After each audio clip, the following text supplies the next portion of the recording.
begins in 1 minute.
The October 20, 2022 Special Administrative Briefing and Work Session of the Marion County School Board to order at 9 a.m. Please silence your electronic devices. Remove hats to avoid disturbing others. I'll now ask the School Board Attorney to explain the rules for this work session. Thank you, Chair Cummings. This work session is a public record as defined in Florida's Sunshine Law. As a public meeting, the Board is dedicated to full transparency in its meetings and its work. In compliance with the Sunshine Law, the Board has adopted uniform meeting procedures, including the rights of citizens to participate. The Board will allow public comment regarding any work session item listed on today's agenda at the appropriate time.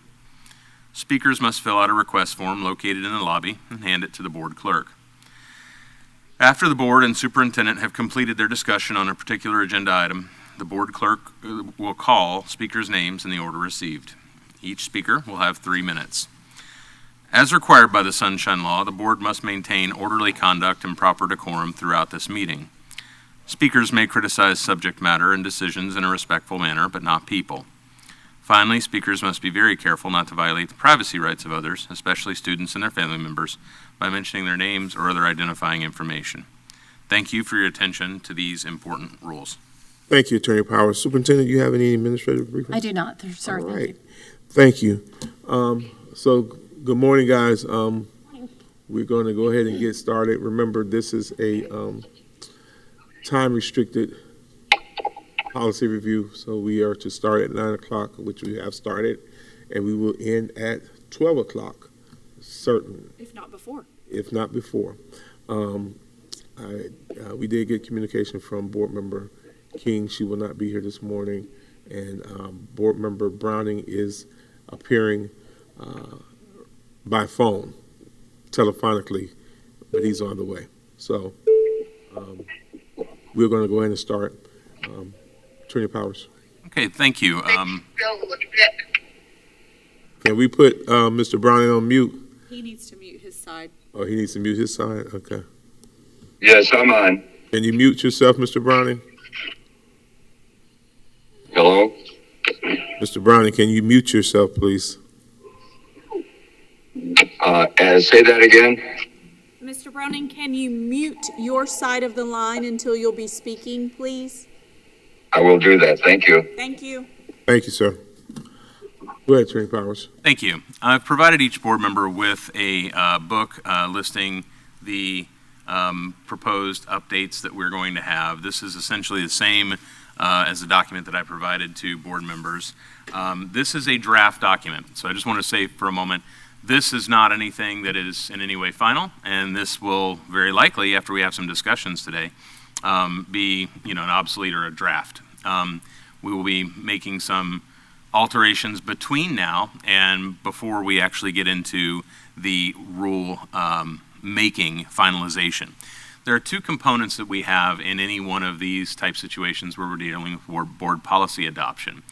One component is the rule development, which is the part in which we discuss what the rules may be and discuss what they should be and what our updates or changes are going to be. And that requires an extended amount of advertising time beyond the normal 7-day requirement for public notice.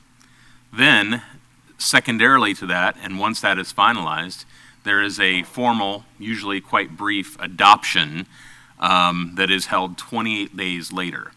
So that, whether you're with the school board or whether you're with any other government agency, what happens is at the time that there is that proposed rulemaking and everything is set for a public hearing and everything is online as far as what the actual language is that's going to be proposed and ended, or the final version, then there is a formalized adoption 28 days later, unless there is any reason that a board member sees or a member of the public gives input for that causes the board to vote against initiating those rules or some portion thereof. So, as a housekeeping matter, I just wanted to bring us up to speed on where we are. As we discuss the items that are in these books, these are all individual rules that have been proposed for legal updates. Those individual rules by number and name have been advertised previously so that anyone could see what those are, what policies we are discussing. Now, as to the actual content of the discussion, that's part of what we're discussing today, and also that will be set for public notice for our third session. So we've gone through 2 sessions, and on our third session, once we have some of the staff inputs that we've been discussing and any board inputs, that will then become a semi-finalized version, which will be published and placed on an agenda for a third session.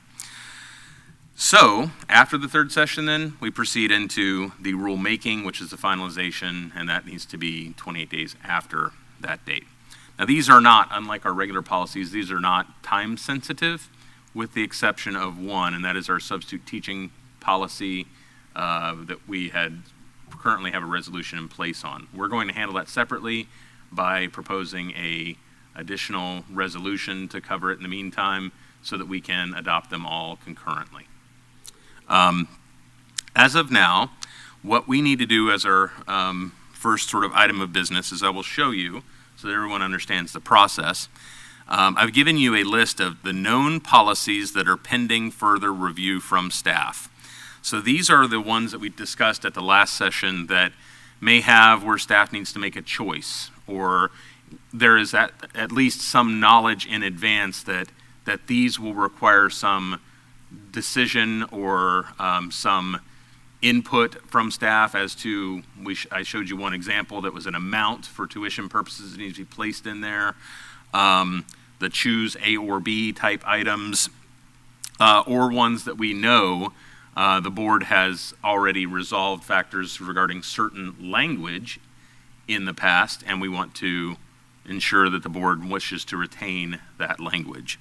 So these are ones that anything that's on this list of policies aren't really ones that we need to have any input on today, because once staff has its recommendations, those recommendations will be submitted to the legal department. We will take them and incorporate them into updated edits, and once all those are in, we've been getting them in consistently from superintendent staff. We even got another batch in Friday, for example. So as they come in, we edit the policy update and we put it in for the board's review for the third session. So that's where we stand. What do we do next? Well, what we do next is we need to set a date for that third session. That date does need to take into account that all staff edits on these items that are on this list, or any proposed edits prior to the board review, will need to be submitted in time for us to get them all put in there and ready to be published for the board. My suggestion in order to make that timeline be accomplished, and on top of that we have a minimum 14-day notice requirement plus a 7-day or so window to make sure that we aren't squeaking in an advertisement at the last minute. The star banner may need time for publication, those sort of factors. So it'll need to be 21 days plus any additional time it may take us to get all of these policies input beyond that. I would suggest that approximately 30 days from now, somewhere near the very end of November to beginning of December, needs to be the third and final session in which we are discussing updates. That one will necessarily be, since it is noticed, it will be noticed as a rule development session. That one will necessarily need to be a longer meeting. It is unlikely that we would be able to complete everything that we would need to do within a 2 or 3 hour time frame. So I would suggest that for that session we leave it more open-ended, and then if we are able to accomplish it in lesser time, certainly then that's a bonus or a plus. So if you're able to access your calendars, I can. So, board members, we do know, and I'm just basing it, looking at the dates that he said 30 days out. And I know we have the FSBA conference coming up the last week of November. So the week that I'm looking at right now is the 5th, the week with the 5th, that starts the 5th of December, would probably be the most logical time. That would, I believe, be ideal for us to begin somewhere around that date. So the week of the 5th. And so far with these work sessions, they have worked for us to do them on Mondays. If that is That's going to continuing going to work for the existing board members. Now, of course, we don't know for incoming board members, but that would be about the right time to start. Board members. Right now, the 5th works for me, so I'll definitely block it out. We also have to keep in mind that that week is when we have our joint meeting, and I have both the 7th and the 8th blocked out for that joint meeting. So I will follow up with the county to see if maybe I'm just behind on my calendar and that meeting has been made definite for either the 7th or the 8th. But right now, I've got the 5th. Yeah, I have the 7th and the 8th also locked out. So can we look at doing it the 5th? And also, you said that one will be a much longer meeting? Yes, sir. Like- Well, it could be. It depending upon how much the board has satisfied itself with the language of the proposed edits and how much discussion the board needs, it could be quite brief. But I want to make sure that the board has time to discuss any of those edits once we've published it and you've individually looked at it, that the board has time to discuss any particular edit. We don't know where one might prove to need further conversation or whether one might pass through quite easily. So the advantage I see over our actual policy updates, or I'm sorry, our actual policy adoption that we did a few months ago, is that the vast majority of these being legal updates, Or just going statutory? it would language? likely not incur quite the same amount of discussion as it would if it were an initial fresh policy. The board members, we have the opportunity now to go ahead and put a time restraint on this. What do you think? And I'm thinking hard stop by 2 o'clock. And It shouldn't be Order. that long. and Hello, obviously, Mr. Browning. yes, sir. Yes, I'm having a little bit of trouble hearing. If maybe just from the microphone, but could Attorney Powers, Yes, sir. would you readdress? I got it almost, but are you referring to past minutes that will be updated based on No, sir. the No, sir. verb? No, sir. He's talking about Yeah. a date. Mr. Browning, he's talking about a date for our third meeting. This has nothing to do with minutes. He's talking about our third meeting. We're trying to set a date for our third meeting in the month of December. So he's not talking about minutes. We're just trying to coordinate our calendars for that meeting in Okay. December. Yes, thank you, Chair. Yes, sir. What I was asking was, would he repeat those dates? He was referring to the new board versus the current board. Just repeat those dates so that I can have a reference to the specifics of the update policy?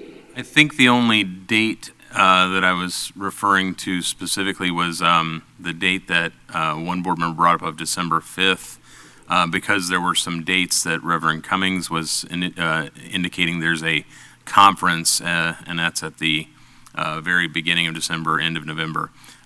So that is a date, that section of dates would be blocked off, and therefore we'd have to begin, sometime after that.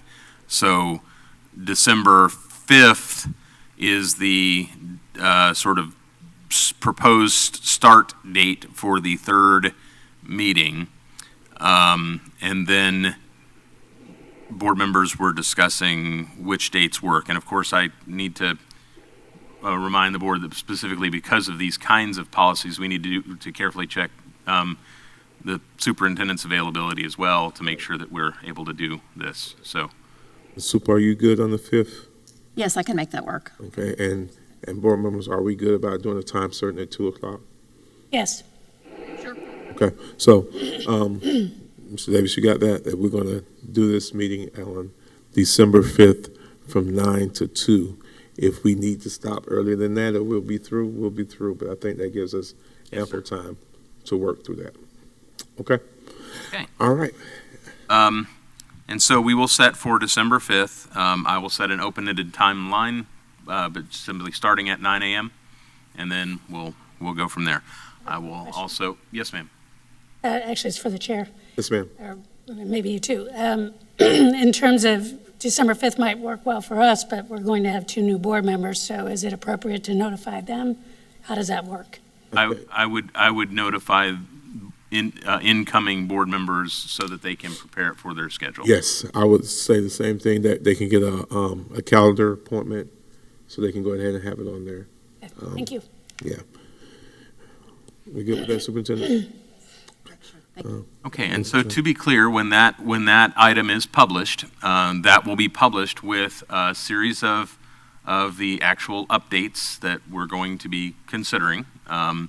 And those would be sort of the proposed updates from staff input, and then the board discussion will center around that copy. So any previous copies you may have, or the book that's here today, we're going to disregard those after today in favor of what is going to be advertised for that third and final session. Okay. And, Now, sorry. Question. Yes, sir. Board Member Thrower, with the interlocal, we have it set for 2 days. No, Or is it- it's only 1 day, but we It's have going to be the blocked out. 7th. I think you said that's the 7th. I So think. it is going to be the 7th and not the 8th. Okay, so we can cancel the 8th. Okay, Yes, I in think fact, Elena just did saw it. something come across. That's what hit me. I'm like, okay, so which one is it, the 7th? Okay. Yes. All right, So that will be the 7th, the interlocal okay, joint meeting. very good.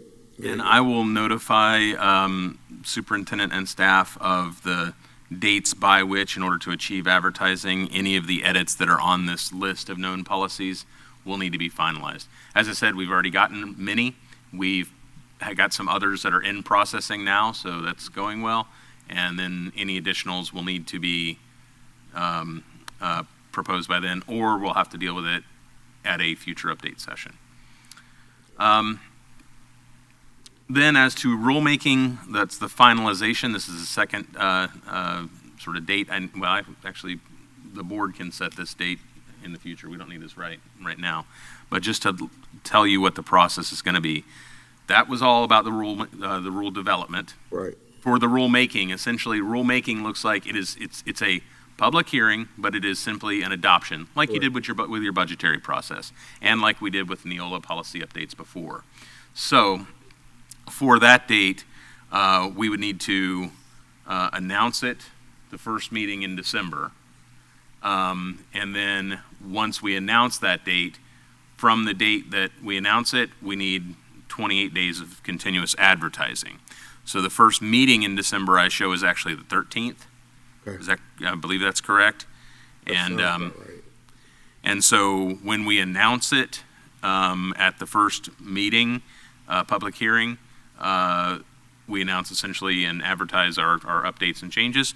And then from there, we need days. 28 days of continuous publication. When we add the 3 or 4 days of window time to make sure that it gets advertised, you're looking at about a month from there. So I would anticipate that mid-January, not that you need to do anything, but mid-January is when the final adoption becomes solidified. And then that would be whatever board meeting we have after about January 13th.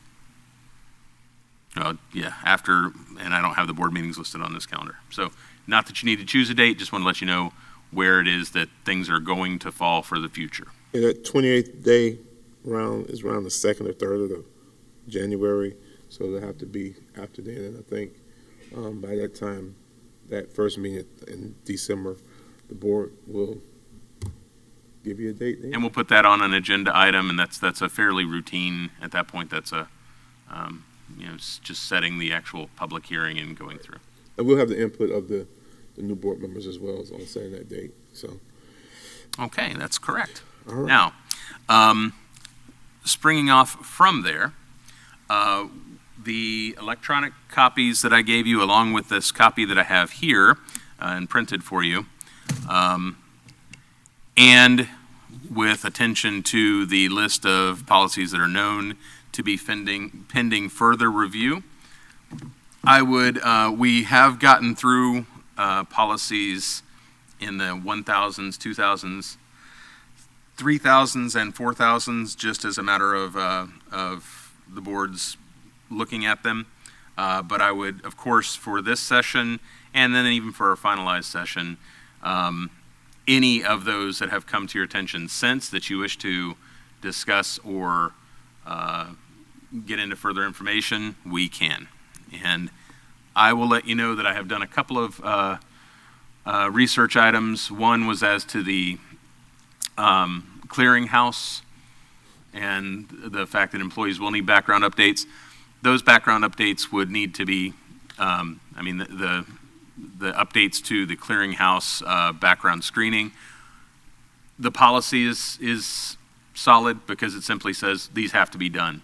Then as to who does them, I did reach out and found out that there's training available for that it has not yet been decided whether that is going to be the Safe Schools Department or whether it's going to be HR that is going to be doing those. However, as a matter of procedure, that will simply be something that just needs to get chosen prior to the date that those need to be finalized. So that's something for future discussion or for the decision by operations. But there was one, Attorney Powers, that I did want us to go back to, and I see Terry's already pulling up on the screen. Yeah, actually, we made this is as to workshops and work sessions. Correct. Based on our last discussions that we had here regarding that, we had already started to make some of those exact changes here that you're probably going to get into, and that is work sessions is what Marion County, we've always called them, and a lot of places called them. Workshops is somehow what it says in statute. So they are known by both names, and my proposal would be that we do the same thing within our policy. We say work sessions / workshops, or work session also known as workshops. Workshops also known as work sessions. This is just personal to me. Workshop sounds to me like we're going to go in and with a skill saw. I think work session is more appropriate, but that's just me. Go with whatever the group decides and whatever you advise. Well, I was under the same impression, and I know we were changing it. I had some discussion with the superintendent this morning, because it lined up with statute to say workshop. However, our community knows them as work sessions. That's what they come to, work sessions. The workshop just did something with it, so the superintendent kind of came up with some language where they can be used synonymous. Sure. Which I prefer to have work session. That's Cummings. Shops also. That's Cummings. Ms. Campbell? Works for me. I agree. I feel like work session is, when I think of workshop, I'm thinking we're seriously having like a tabletop workshop where we're analyzing and we're all, collaboratively, and I understand we do that up here, but when I picture workshop, it's different than what a work session Right. is. Right. So are we good with this language, changing the language to show, which keeps us in compliance with the statute, correct? Right, and I think that simply ensuring that the language that what we are talking about is what is also defined as a workshop. We put in both languages both sets of language to indicate that these two are synonyms for our purposes. Right. And Chairman? Yes, sir. Yes, I concur. I agree with the work session for the reasons stated. Thank you, sir. You're welcome. So we do have consensus. That's good. Very good. So we can move on. Oh, Hilda, That was easy. Let's make the rest of the day like that. between the 1,000s and the 4,000s, if there's anything that came to your attention that we haven't discussed, I know we brought up each of these sections beforehand. We didn't go through them individually because of the fact that at 172, even if we complete one every 5 minutes, that's going to take 2 full work sessions to complete. So we're, of course, relying on board member review, and I know you've all been diligent in doing that with our prior policies as well. So as to 1,000, as to the 1,000 through 4,000s, if there's any item we wish to bring up starting in those that hasn't been brought up to date, we will do that now. Otherwise, when we're completed with that, we'll move on to the 5,000s. Any board members, did you guys have any other reviews from the 1,000s to the 4,000s? Superintendent, did you have any No, sir. additional reviews? Okay, and again, that's subject to, there should be 1, 2, 3, 4, 5, 6, 7, 8, 9, 10, 11, 12, 13, 14, 15, 16 policies that require further review and edits from staff that will be within that group, leaving approximately, or exactly, 2, 3, 4, 6 other policies that require staff edits. So you've gotten through most of those that don't require the staff edits so far. Now, I would, Chair Cummings, so that I can shift gears, I would ask for us to take just about 5 minutes before we begin with the 5,000s. Is that acceptable? Yeah. Okay. That's fine. All right, just as a brief recess. Okay, we're going to recess for, let's give you, let's go ahead and do a 10-minute recess. That'll give you ample time? Yes, sir. Okay, and then by that time, probably. Thanks. So we're going to recess for 10 minutes.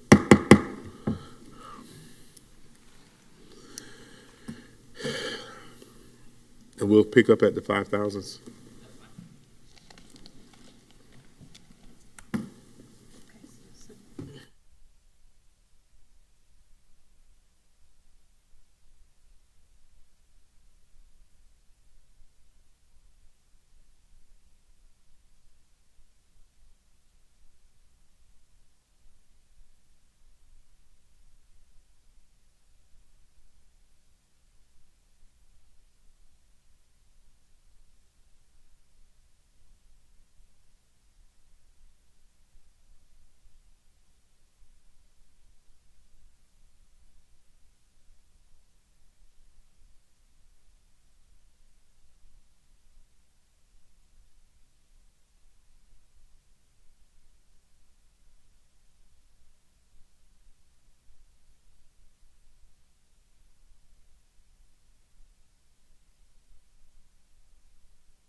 Guys, we're going to reconvene this special work session, policy work session. Attorney Powers, we're going to continue with you. We're in the 5,000 section of the policy review. Students, I think that's where we are. Yes, sir. 5,000, the section 5,000 policies all regard students. And again, no new policies here. These are existing policies which have had legal updates. And I will note that the 5517 anti-harassment policy is one that is pulled for today because that's one that requires further staff input and edit. So apart from 5517, anything in the 5,000 set of policies that is on page Roman numeral lowercase 4 and 5 of the book that I've handed to you is open for further discussion or review.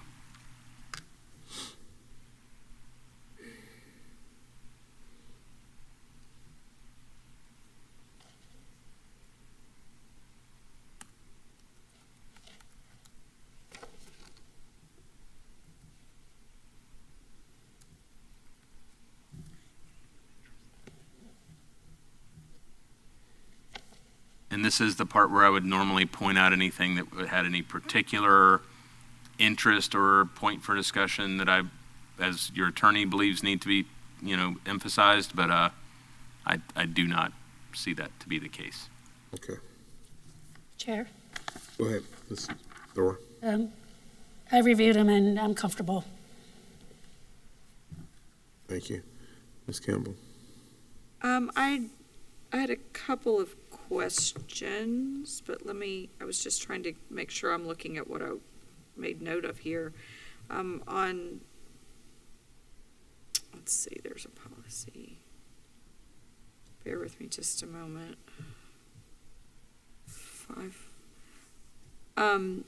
Policy number 5451, page 334 in our PDF, or page, Student recognition. 431. is that right? Five, Student recognition, yes. That's one which should have been There you go. added to the list. That's, Thank that's you. correct. 5451 does require a Staff, a monetary amount to be placed in there. Cost of an award presented to an individual pursuant to this policy should not exceed blank. And that is something that we're going to have staff input for the board on. So that's- I'll add that to our list of known policies pending further review.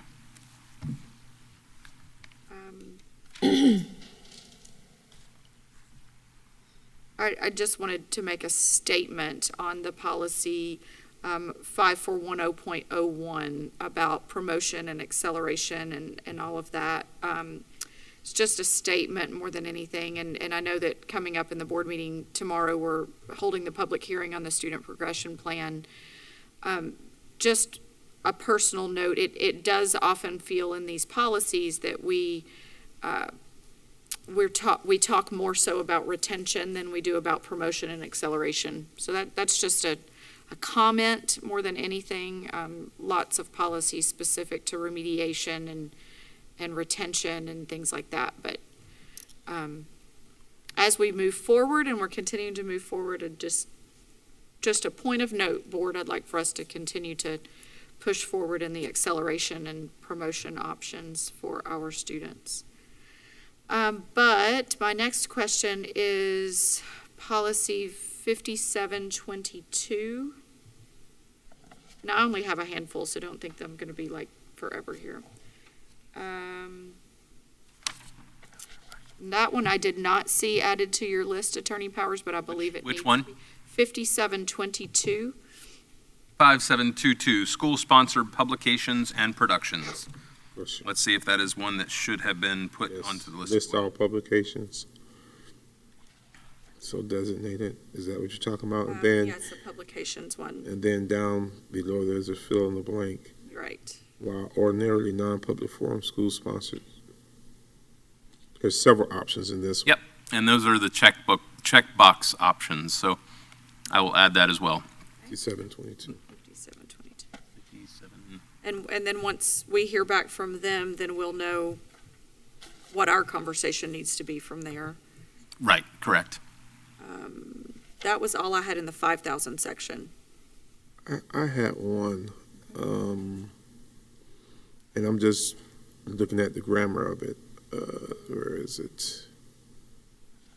5710.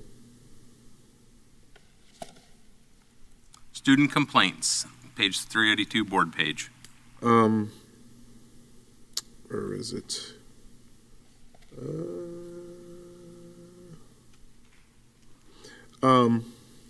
That second green section, parents complaining regarding that, what's the grammar at the end of that line? At their child's school. You see it? The capitals, all the capitals. What's the deal with that? Yep, apparently that was a formatting error given, oh no, that's actually. Is that how it listed? Their child's Complaints regarding school? concerns with the implementation, that's like a header line. And I need to with formatting, correct that so that it makes it clear. It's what's underneath it that explains.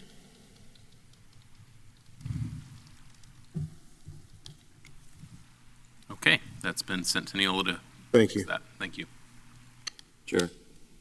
Brian, go ahead. yes. I concur with Ms. Campbell, Vice Chair Campbell, on acceleration,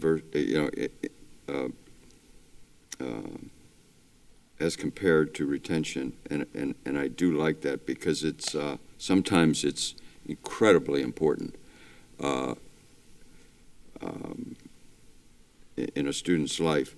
And additionally, in comments, I'd like to just stress and even ask if we've done anything to perhaps even create a checklist or something that helps to ensure the comfort, say the principal, anyone in staff going up the ladder, that they're doing things right, and families and students that they are protected, that their rights are protected, and that it is going to be a absolute surety of equal application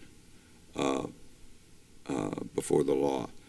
It just is critical because I see time and time again opportunities for misinterpretation or the train just going off the rails. And if in terms of a strong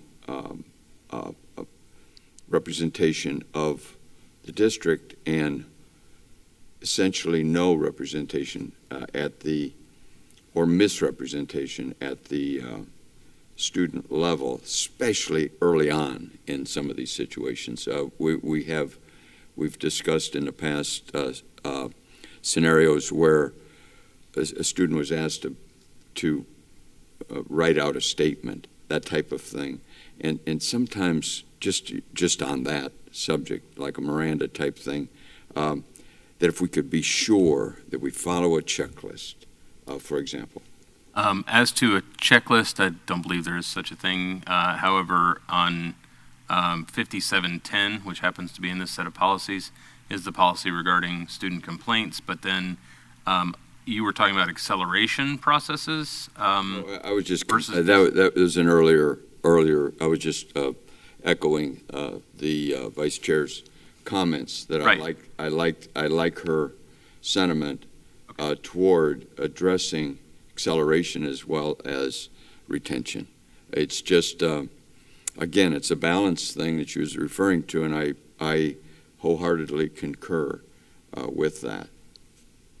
Okay, and as part of the progression and placement of students, not as to the discipline of students. No, I'm not talking about a discipline issue at all. No, that is early two separate statements. The other, I would like to see, because we often talk about protection of the district, and I'd like to see a similar sentiment for the student and families. Because there's right now, there just isn't a good checklist. And if it goes off the rails, somebody's got to bring that back. And we don't want to go to an attorney level, heavy duty, really find that maybe we've been, say if there is a problem, if you've got a checklist and it looks like it's been followed,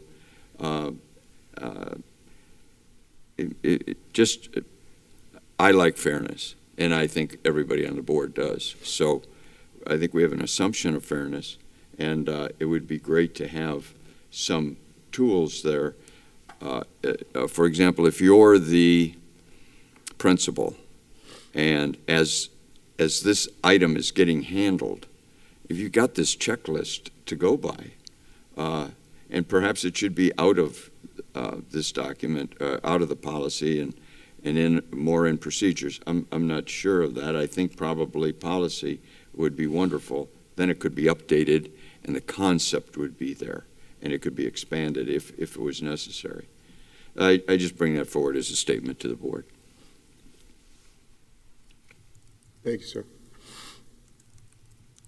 Okay, are there any other items we wish to discuss from the 5,000s? Not in the 5,000s, no, sir. Okay, hearing none, then we'll move on to our 6,000 policy as to finances. And Policy 6152, page 427 in the book. this is entitled Student Fees, Fines, and Charges. And In the paragraph just before the heading Student Fees, Rentals, Sales, all the green writing, right there. The second sentence reads, parents, guardians, or students may elect but are not required to make payments online. And frankly, that is not accurate. We do not accept checks for any payments right now. I should know I tried to pay a library fine recently, and you have to wait until it hits your Skyward account to pay that online. So it's the second sentence right there. Parents, guardians may elect but are not required to make payments online. So I don't know if there's another way we need to word that. I know that Terry just took it out, but is there another way we should word that, or just remove it altogether? Because currently we are required to make payments online.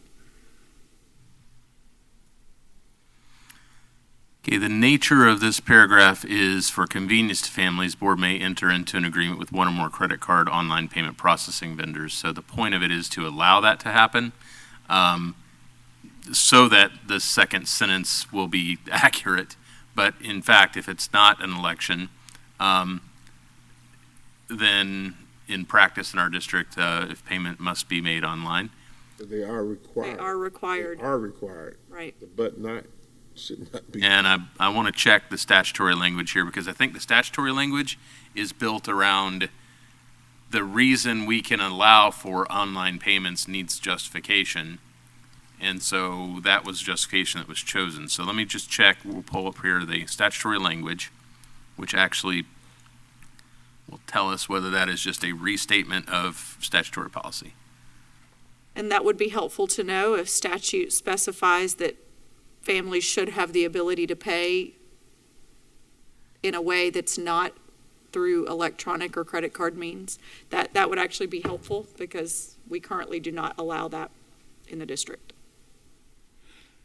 Yes, Chair, while he's looking that up, I from a convenience point of view, I do like that. From a practical point of view, I think we should revisit that, the concept, because cash or check should be allowed for convenience if in fact you don't have the access to computers, or it's not convenient, or you don't have the credit card and you do have the checking account. Again, I think I addressed that once before, that when you have various capabilities in society, I know I fought for a lot of years to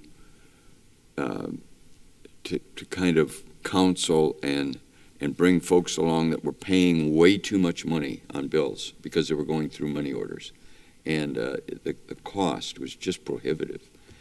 So while they just didn't have a checking account, it wasn't traditional in their family, and I would tend to break that cycle whenever I could. So it's just something that we could think about, or the future board think about, because convenience and entitlement to the most easy, secure way possible is the way I would like to go. Excuse me. Chair. Thank you. Ms. Thorpe. Yes, I feel like we're in a transition phase with payments and billing. Many people use their cell phones for all of their banking now, including Cash App and you name it.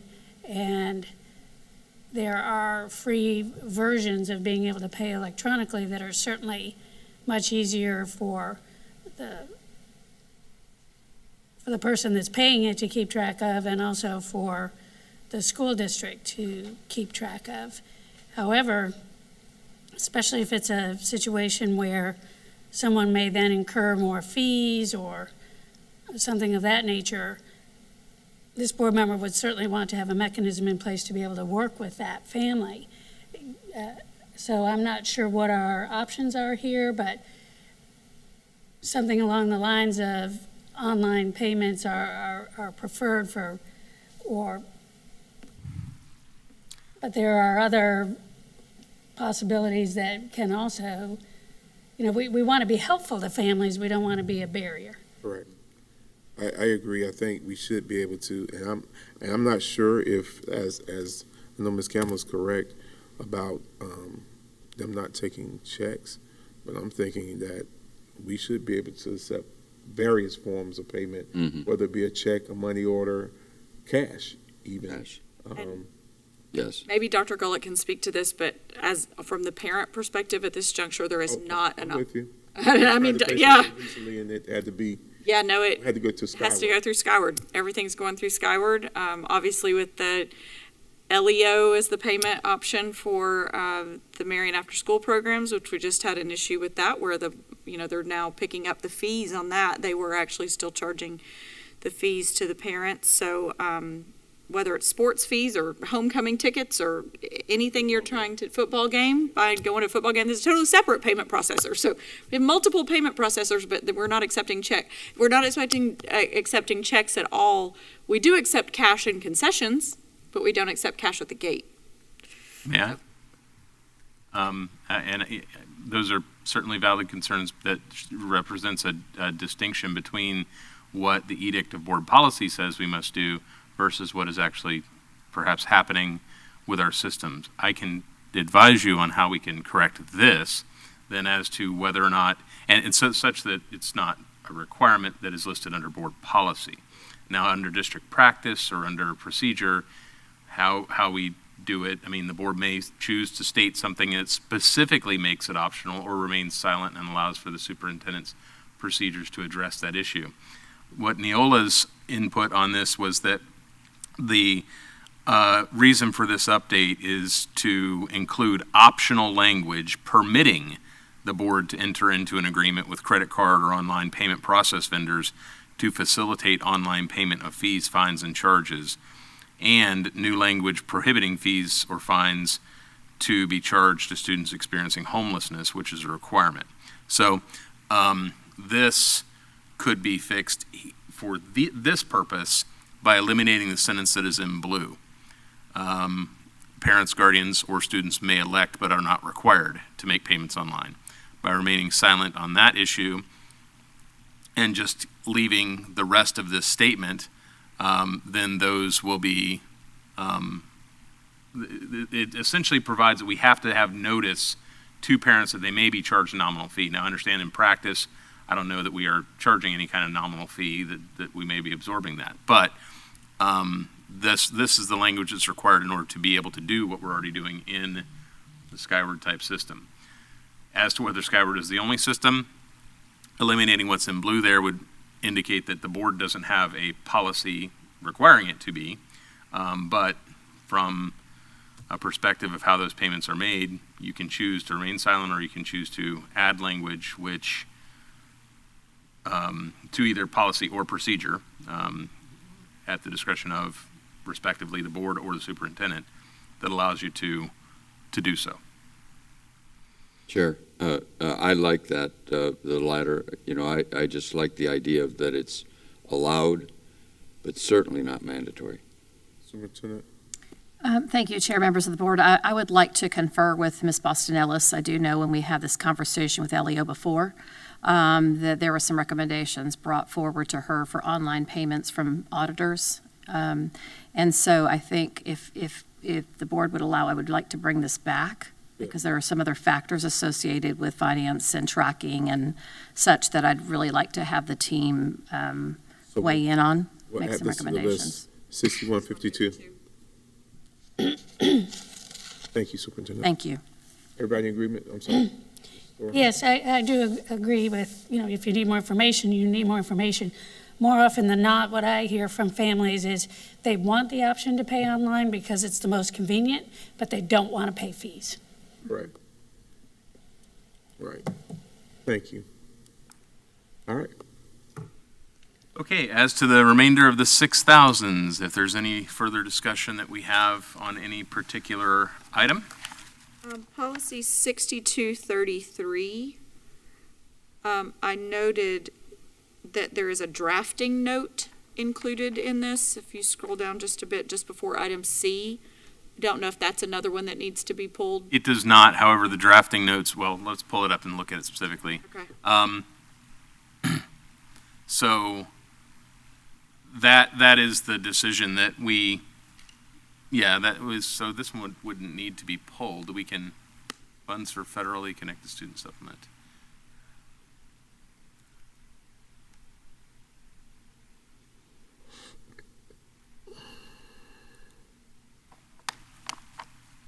The drafting notes will disappear, but it would be, in this case, Section 8003 of Title 8 would be the unusual instance. So, so that would not, it would likely be that this is there unless we need to pull it. So if we do nothing whatsoever, then number 7 will stay, which is what I believe needs to happen, because otherwise we would not be, we are eligible for federal impact aid program funds under Section 8003 of Title 8, so. Okay, in that same policy, item D, I believe item D is getting to what I continue, I'm sorry, go ahead, Terry, do what you need to do. All right, I'm trying to. No, it's fine. Just update here. There's, whenever we take out something and put a line back in, it adds a number, so the formatting, we're just making a note to NEOLA to fix the formatting. I understand. It's at the bottom, actually, item D. I was just curious if this is new statutory language or if this is a new NEOLA recommendation. It seems as if the school-based management, where we are encouraging individual school centers to be the principal planning unit and to integrate planning and budgeting at the school level, it feels like that's what I can keep talking about from the perspective of school-based budgeting. I think that's what that is trying to say, item D. But I'm interested in knowing if that actually is statutory language or if there's just a recommendation there.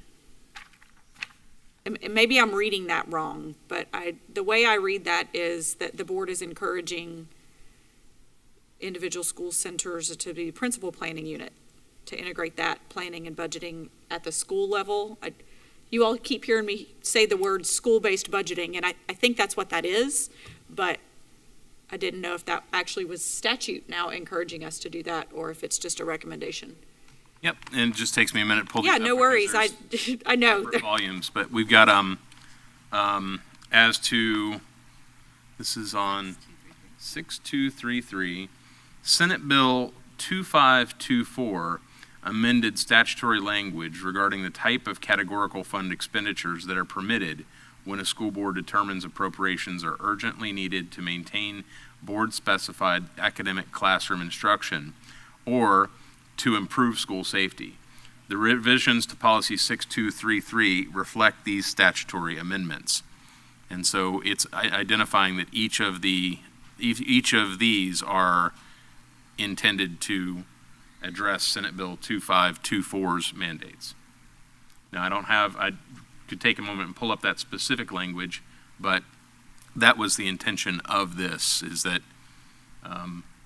Senate Bill 2524 apparently tells us that we need to do so. So I would require 5 minutes or so of research time to do that, and I can have that ready for the next time we meet, or I can do it now or during the break. Just for the board purposes, maybe you all are reading it the same way I am. This would be an introduction into policy that we don't currently have, but I think that it would also set the stage for the site-based, school-based budgeting that I think is something that I, as a board member, encourage us to move toward, and the way this reads is that the full board encourages it. I don't know if Dr. Gullett, do you read that the same way I am? Maybe I'm reading it too much into it, but. No, thank you, Vice Chair Campbell. I do, and as you know, that's part of our plan. We're going to do a rollout this year, but that's the intention, is to move to site-based budgeting. I do. I'm also looking at that language, but I do know that, and Attorney Powers, this is your lane, but statute recognizes the school principal as the instructional leader and that person which oversees budget for student outcomes. So whether or not that's in that Senate bill, I don't know, but yes, I know there is language on that. What, Vice Chair, since we don't, no, since the chair's chair is empty. Go ahead.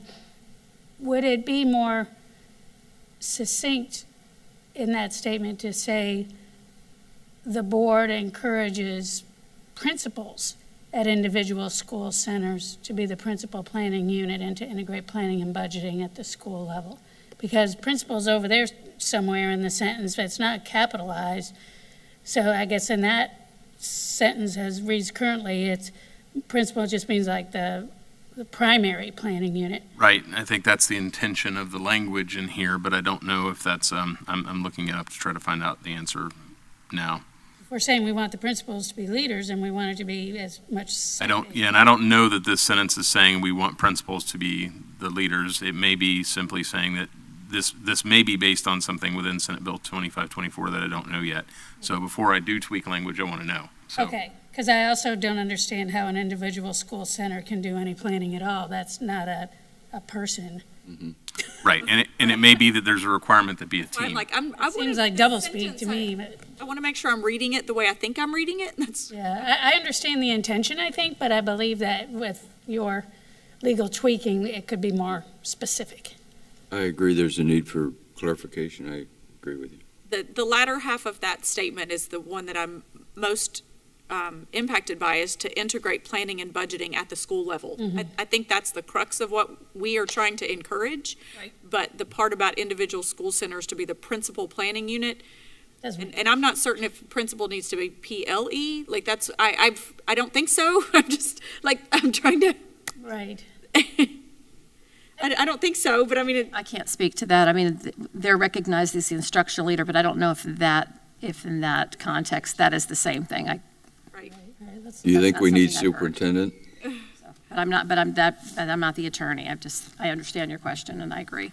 Yes, yes. So I like the intent of what we're trying to say there, because I do think it introduces into policy what I think is a direction, personally, I believe that is a direction that we need to consider for fiscal management purposes. But I don't know if the sentence itself needs to be tweaked. Kind of feel like it does, but I'm game for whatever statute says specific to it, or how we can make it a little clearer. So that was my question on that policy. I don't know if we want to bring it back to us, or if we want to try and tweak it now or today at some point. I have 1, 2, 3, 4 more questions, and that's it. So. A footnote in the Senate bill indicates that school advisory councils are responsible for developing and implementing the school's improvement plan, assisting in the development of the school's budget, and assisting in determinations regarding use of school improvement funds and school recognition awards. And then that's the first reference. So that, for example, is why, depending on, and when it says individual school centers, why I'm saying that the language might not need to be transferred simply to principal is that principal may be a distinct part of a individual school center, but the individual school center may be by definition composed of a number of people. Got it. So I'm looking to see whether that is this. Now, statute 1012.28, if you can pull that up real quick, Terry. 1012.28, section 8, Florida statutes, provides qualifying principals autonomy over certain budgetary and personnel decisions.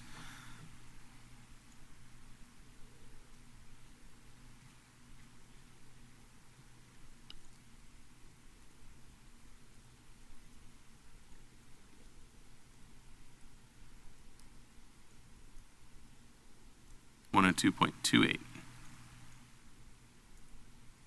section 8. Okay, there it is.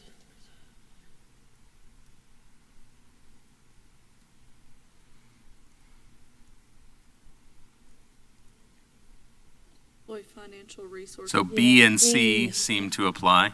Can you scroll up just a yeah, thanks.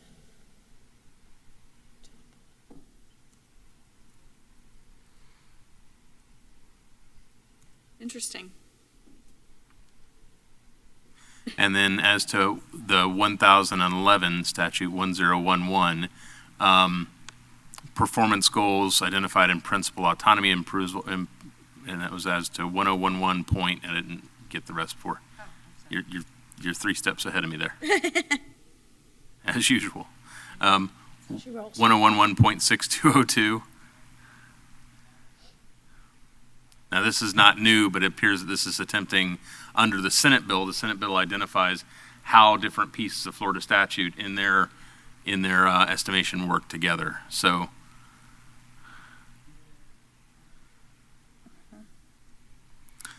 as I see it, there are 3 statutes that this Senate bill referenced here, 2524, seems to link together. And that one is this principal autonomy, the other is the previous one we just looked at, and then as well as the underlying policy which justifies this, the underlying statute which justifies this policy. And by linking those 3 together, you get a statement that you need to make that says that there is at least encouragement by the linking of the statutes together under this Senate bill to pay attention to this occurs now essentially in 3 places in statute that we're looking at that is talking about school autonomy and school center autonomy, principal autonomy, when it not necessarily autonomy, but involvement in budgetary decisions. And so that seems to justify the language that is put in that policy, which we'd have to pull back up. Which no one would understand, Chair, which no one would understand without the explanation that you're giving us. Right. So I feel like what we're trying to do is just make it more clear, like, what is this really saying? Right, because in the reference back to those statutes, does it reference with the 1011 in the header of that policy? It does not. And so That would help. what I might seek to do here, and I'll pull this one separately, is that as to this section on school-based management, and as to the Senate Bill 2524 analysis, I will identify the 3 statutes that I just identified and have them placed into the header so that anyone who wishes to have further research or information regarding this will know the decisions or the decisions that went into making this statement D. And if there's, Chair, if there's additional recommendation for that sentence as well, Attorney Powers, I concur with Ms. Thrower. It doesn't read as plainly as I believe that it could. That this board, I believe, certainly is encouraging to integrate planning and budgeting at the school level into our budgeting process for our district budget, and however else that statute reads. Frankly, when you just pulled up the statute 1012.28 subsection 8, items B and C under that were interesting to me because I had never actually read in statute, especially C, that the principal is to annually provide the superintendent and the school board a budget for the operation of their school. I don't think that's currently how we're budgeting at all, and I had no idea that was written into statute that way. B as saying deploying financial resources to school programs at the principal's discretion to help improve student achievement. I'm not saying we're not doing improving student achievement through our budgeting, but I don't know that those dollars are actually at the principal's discretion. I don't know that our principals, Marion County Public Schools principals, have all been trained on budgeting for student achievement. Certainly they have budgets, but we approve their audits, so we see how much money those budgets are, and they're only roughly $300,000 or $400,000 max on the budgets that the principals are individually responsible for. That in turn doesn't appear to be the way statute reads, that principals should have a little bit more say in their individual budgets. We, as a board, maybe I'm mistaken, but when we just approve the school budget or the district budget, we don't actually see individual school budgets. We don't see Westport has 2,900 whatever students, and this is their budget for that entire student body, including the number of faculty they have, including, what a school-based budget is. And we don't approve it that way. That's not how the district has budgeted. We don't go that granular. Right. But to this point, it looks as if the principal in statute has been given that level of ability, autonomy to submit recommendations. Anyway, that's news to me. Well, and it's because it's optional. What this is all referring to under 1011.6202, the legislature has set sort of as a goal that this sort of home rule, so to speak, or this principal autonomy at individual schools is a worthy and noble enterprise to be considered.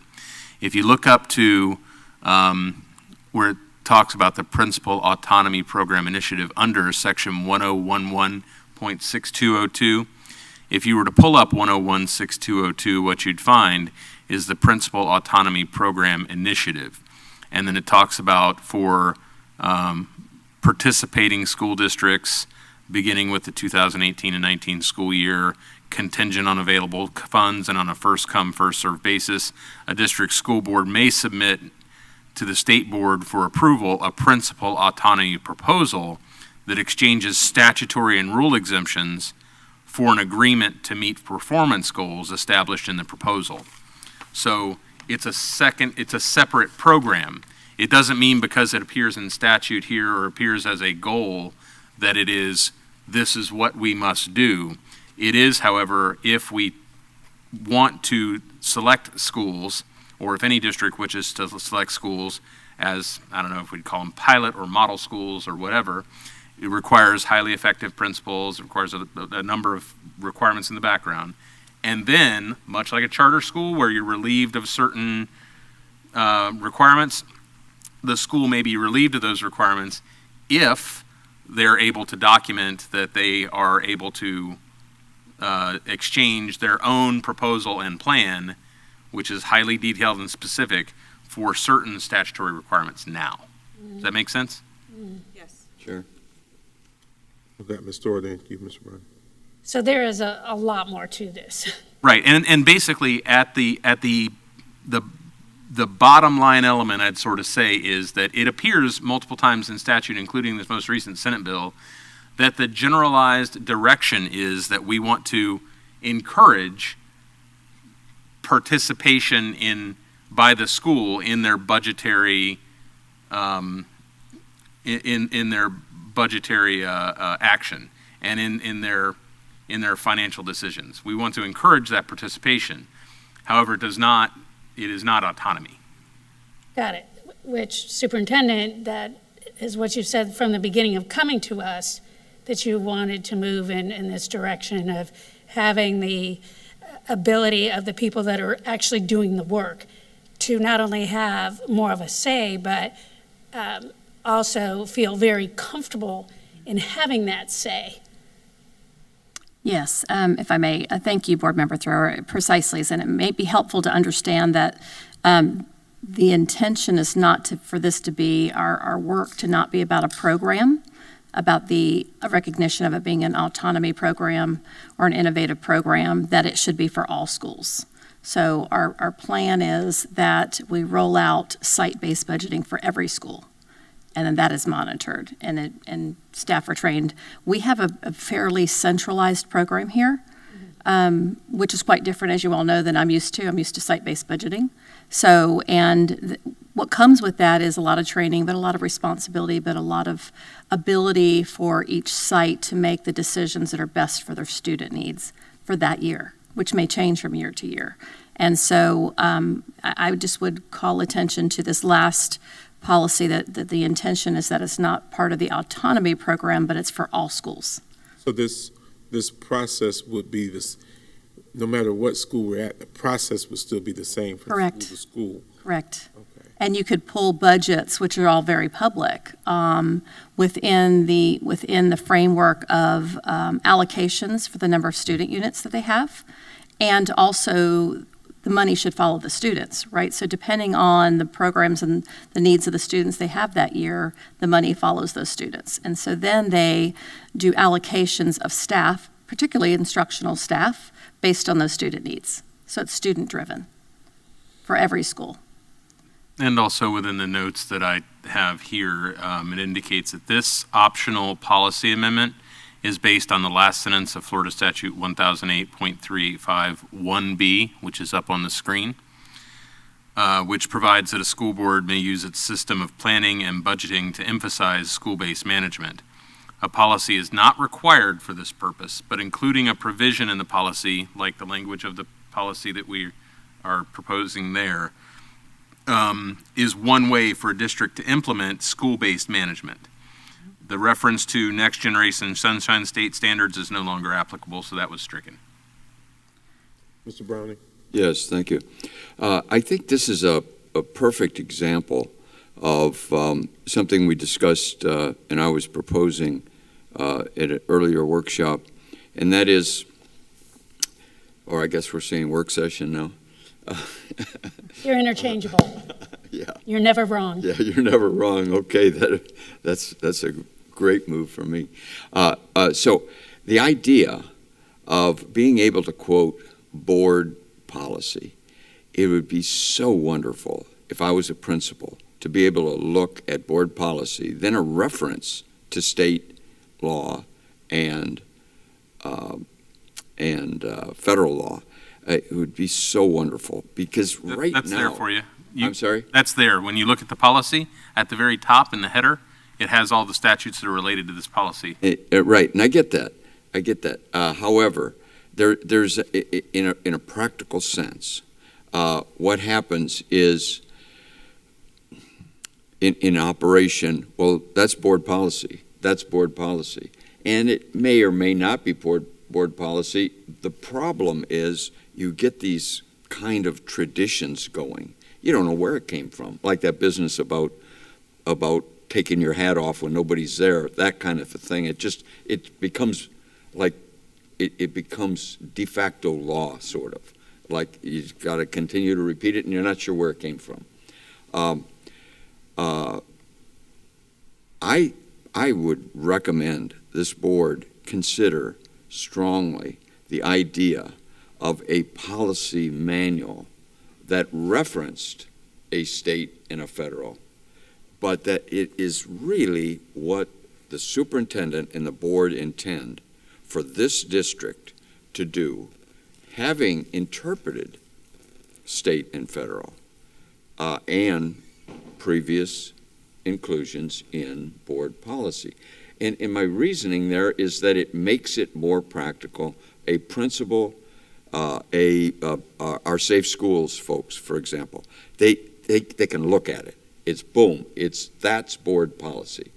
Because so often it's just it's just stated as board policy, and wow, it's all over the place.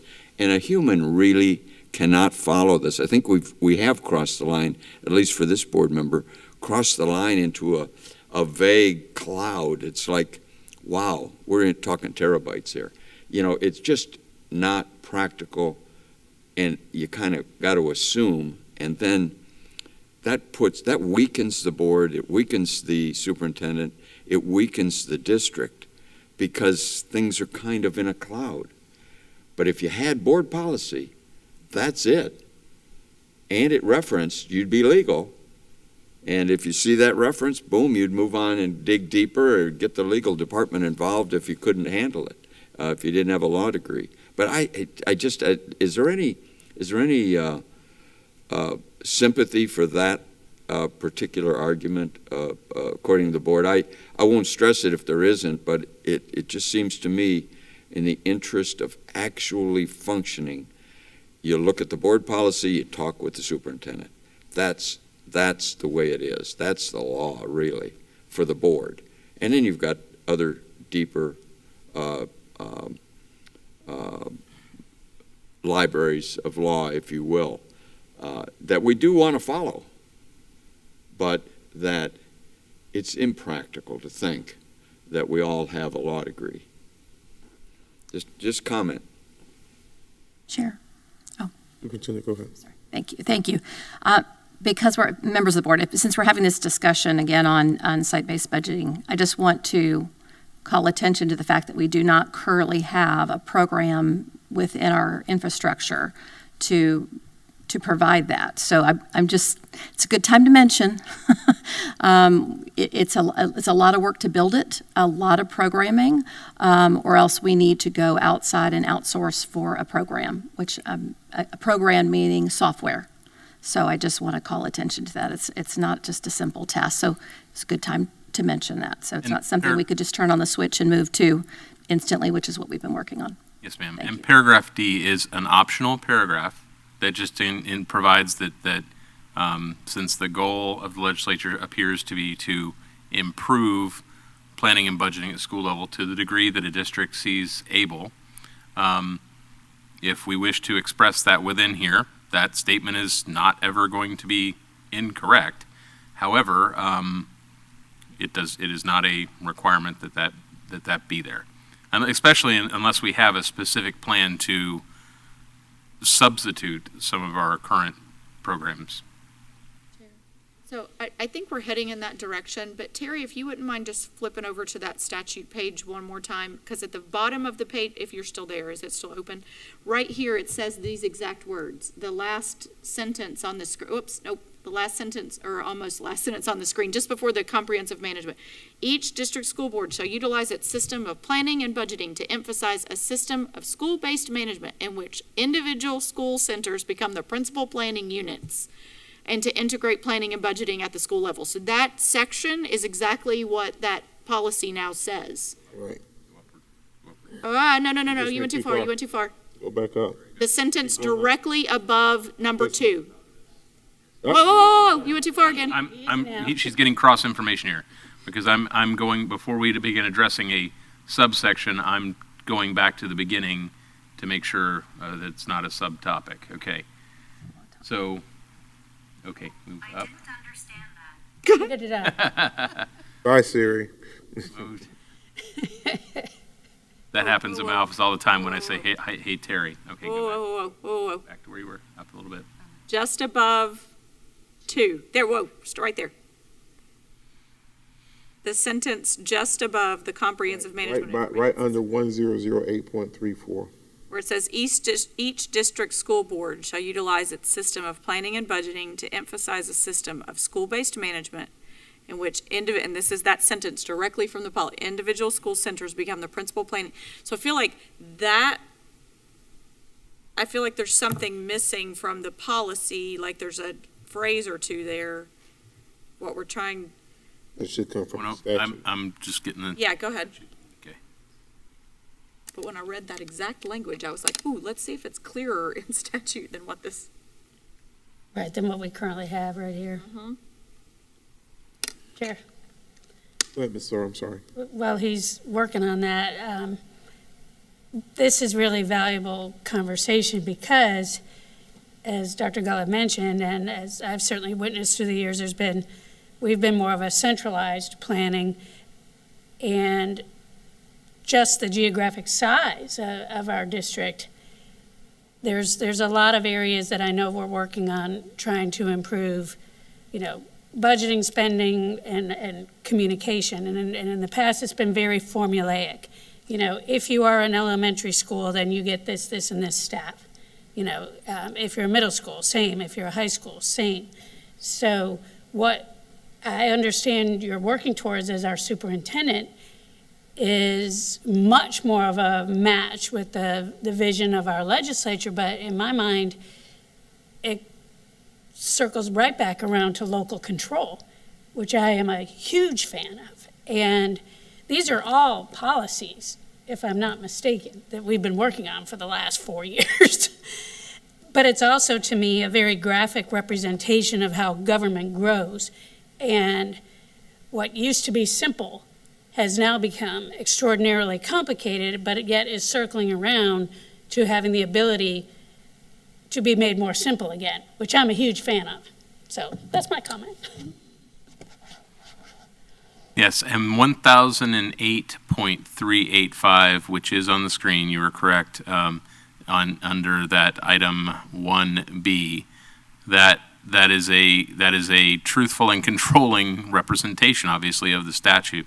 And so that first portion of the statute that talks about the specifically major emphasis of the system shall be upon locally determined goals and objectives, the state plan for education, and again, the Sunshine State Standards stuff, which has been stricken here. So this statute, this is a 2021 version of the statute. Okay, it is listed already under 2022. So then as to the second half of that, that is new language within there that says that each school district board shall utilize its system of planning and budgeting to emphasize a system of school-based management in which individual school centers become the principal planning units and to integrate planning and budgeting at the school level. So how that is done may be done in a number of ways, but that's the reason that this paragraph D, again, D is optional to be placed in policy. However, as per statute, it's there. So that's part of, that's typically the reason why it's introduced by NEOLA as an update. So they do identify that it is not something we need to place in policy because it's a statement like a preamble clause to something which indicates the why, and that we are encouraged, but it's not mandatory that we put the legislature's reasons for why into our policy. It would be, however, good guidance. Chair? Go ahead, Mr. Brown. Yes, and hence with Ms. Thor's comment and the superintendent's, we are going to have a policy, and I like honesty and transparency in terms of a successful operation. So if we went that way and we were direct, and yes, government does grow and everybody's covering their backside, and so suddenly it becomes this huge document, and it becomes impractical. So this is a perfect example where I'm behind the superintendent, and then the way we do it, and we also have very close ties to our legislators, and if this got to where it was going to become like software, an outside agency, a complication that we really don't want on local policy, well, we can get up there and get that changed. As a practical matter, I'm not saying for sure you could change it, but we certainly have those people working for us. So wow, this is a good one, and Superintendent, if you could just hold on to this example, because it has real nice implications of actual local policy, where we want to go, and dollar implications and educational implications and power of the principal. backing our principals, the PAL principle, the actual principle. So, boy, I think this is perfect, and I'll make notes on this one and address it when I'm up talking with the legislatures, because this is the kind of thing that improves transparency and openness and honesty and a better operation. Thank you, Board Member Brown. Ms. Sure. So we can move on from this one. I'm wondering if we actually can add in a little bit more of that language from that statute. And I'll be happy to, here's what I'm thinking, again, where that sentence is each school district board may utilize. My thought is if we change it to say, the board encourages the utilization of planning and budgeting system of school-based management in which, and then individual. Copy that from exactly. Pretty much. I mean, I think we can copy most of that sentence, but I think if we said the board encourages the utilization instead of obviously each school district. Go back. Hold on, go back. So it says each district school board shall utilize, and This says each district school board shall means must, correct? Right, but I think that's specific to the continuing system of planning and budgeting. I think there's several other pieces. I don't know that we necessarily can write into our policy right now that we're going to do something that we don't have the ability to do. Or that we don't want to do. The operative question becomes, when it says shall, what shall we do? Right. Emphasize a system of school-based management. So we shall emphasize. Right. How we get from point A to point B, there's a lot of different ways to get there. So we shall emphasize. It does not give directives that we shall do something that we don't have the specifics. ability to do. And that's something for the planning procedures with operations and superintendent to make our decisions as to how these items are presented to the board and adopted by the board, and then the planning and strategic planning in place for that. And if I may, I'm sorry. Go ahead. As an example to that, Attorney Powers, we implemented a process of allocation of units, but a process where the school principal can request a different unit as opposed to what was assigned, so that it better matched the needs of the students. And so that's part of the emphasizing of creating a process within our structure to do that. And right, this phrase should not be read to mandate autonomy. Just as, for example, also under another Florida statute, the school board itself is the only contracting agency, not an individual school. So, for example, a particular school cannot sign a contract with somebody because they are not an entity under the SunBiz or under the exemption. So they're not a separate entity. All of that has to come through the school board. Now, it doesn't mean that they cannot, and they do currently as business owners, draft and prepare what it is they want for the acceptance of the school board, and that is the degree of autonomy that works. Exercise their autonomy. So that's how that happens. So, and again, that's a good example of emphasizing the system of school-based management. It doesn't mean instead of a school board and developing the overall budget, we release monies to all these schools and say, do with it what you will. There's a very specific process. Mr. Browning.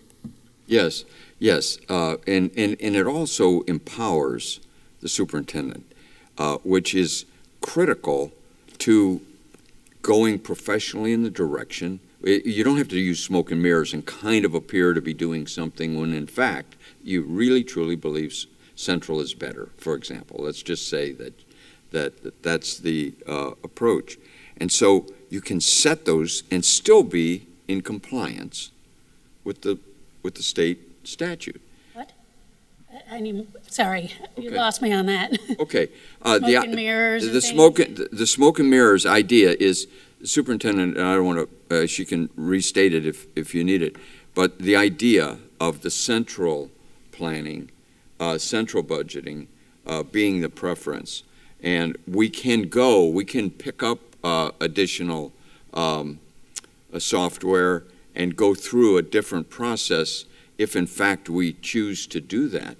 But there's complications there, and they're unnecessary. There's a confusion, there's a potential for confusion, when I would like to see policy go directly in support of the superintendent. When that needs to change, the board is certainly capable of changing it.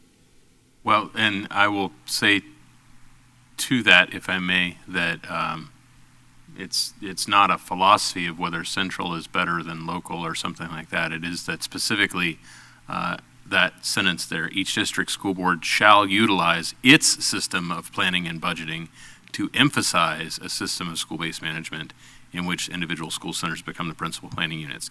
It recognizes centrality. It recognizes that that is the way that the Florida statutes envision, is the centrality of the school district, that there is a board which makes broader decisions and has planning and budgeting purposes. It's saying this phrase is saying that it seeks an encouragement of that inclusion of individual sites making some input and decisions on it.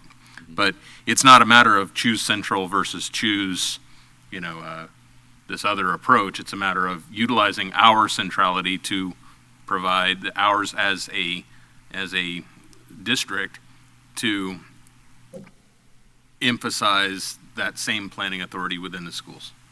And I agree with that, but to be able to say it cleanly and clearly at a school board policy, and then have a separate, and I understand that we don't do it now in terms of it being simple, have a school board policy. That's the way we do it. And it is compatible with state law, but if you want to dig into the state law, we go over here and we look at it. But we have reference in the school board policy. That way it could be so much smaller and so much more easily understood and so much more directly compatible with the superintendent's actual judgment, professional judgment call. And I agree, and that's why D here exists. It appears to be a much simpler and broader statement of everything we've talked about for the last 30 minutes or so. There's a lot of stuff to unpack as to all the reasons why, the philosophy behind, and the legislative history behind, but that is about as simple a statement as we can get that incorporates exactly what you're talking about. This what's in green under D here. School-based management. The board encourages individual school centers to be the principal planning unit and to integrate planning and budgeting at the school level. So apart from that, we can adopt from what that section of policy there, that is, instead of saying encourages them to be, we can say the board, my recommendation would be, if we're going to alter it, to say the board encourages the use of its planning and budgeting system. Can I try just a moment? Potentially, the board encourages the emphasis on school-based management, in which, and we pick up from there. And there's a lot of planning and budgeting and systems and all that ahead of that, and so I think if we simplified it a bit, the board encourages the emphasis on school-based management.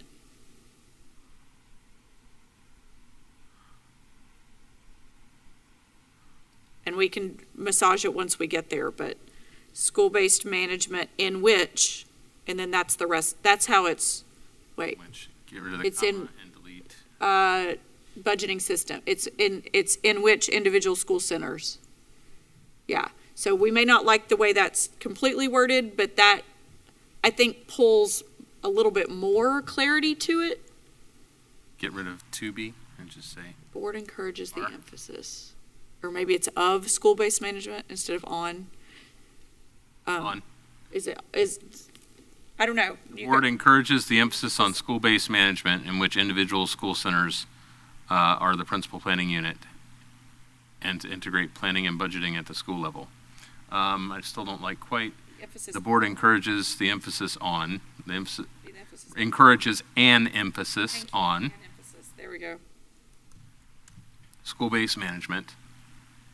In which individual. And I would get rid of all of the in which individual school centers, and I would say to integrate planning and budgeting at the school level. Yes, Okay. Is that, yes. read Yeah, it, that's fine. read as, Much cleaner. read as that and see if that drafting works better. Which is an emphasis. The board encourages an emphasis on school-based management to integrate planning and budgeting at the school level. Now, what I would, since we inserted the term management there, I would want to perhaps get input from the superintendent and her staff regarding whether the term school-based management is the appropriate use of the term here, because if you remember, the original statement that was in our book doesn't say school-based management. And school-based management may be one of those things that is a loaded term. And so if there is a better term, I would just here on the record say that it would be a good idea for operations staff to identify what better term we mean to further tweak this. I don't want to be, from my legal perspective, putting in my input, the board putting its input, and have somebody else say, whoa, whoa, whoa, school-based management is a loaded term that we have a whole lot of discussions about, and do you mean it with capitals or without, and everything else. So if this language is not, if there's something we don't know sitting here at this table right now, I would encourage that there be some input sought. Yes. Completely agree. But I think the robust discussion we've had about this, I think they'll get the gist of what we're trying to incorporate. Language from statute, as well as the direction we're hoping to go, just knowing we may not quite be there yet. And when we submit the next set of policies, that'll be, when we submit, not next set, but when we submit this in draft form and upload it for the board's review at our December, I think we said 5th, NEOLA session, then certainly if that requires any further discussion or input, we'll bring it up then. Good. Okay, additional 6,000 policies to review or consider. The very next policy, but I'm just trying to see what my question was. Okay, the next policy, which is policy 6320, page 428 in the book, under the bid publication, which is under B, bid publication. This is competitive solicitation requirements for commodities. Yeah, in the B section there, the first sentence, I was curious if we wanted the word "or" here. So it does say, notice of the invitation for bids or requests for proposals shall be published at least once in a newspaper of general circulation within the district or on the publicly accessible district website. I don't know that we want that to be "or." The second or the first or? The first "or." And. I think it should. I don't, I'll take a look at that right now. There are things in which we are required to do one or the other, and others in which we do not, we have to do both. Okay. To my knowledge, I do not believe that this is something that has to require both. But I will tell you that if we get that wrong, then that will create someone quite a headache. Well, and even if it statute doesn't require it, but would allow it, I think, in my opinion, this board member believes that the more opportunities that we can put out there for bidding and so forth, the better. And so if we are able to not just do either or, but we actually are putting in policy we want to do both, then that might incur more bids. That's where I see the "and" allows it gives us more opportunity. For publication. Right. And we may not be doing that now, but. Ms. Thor?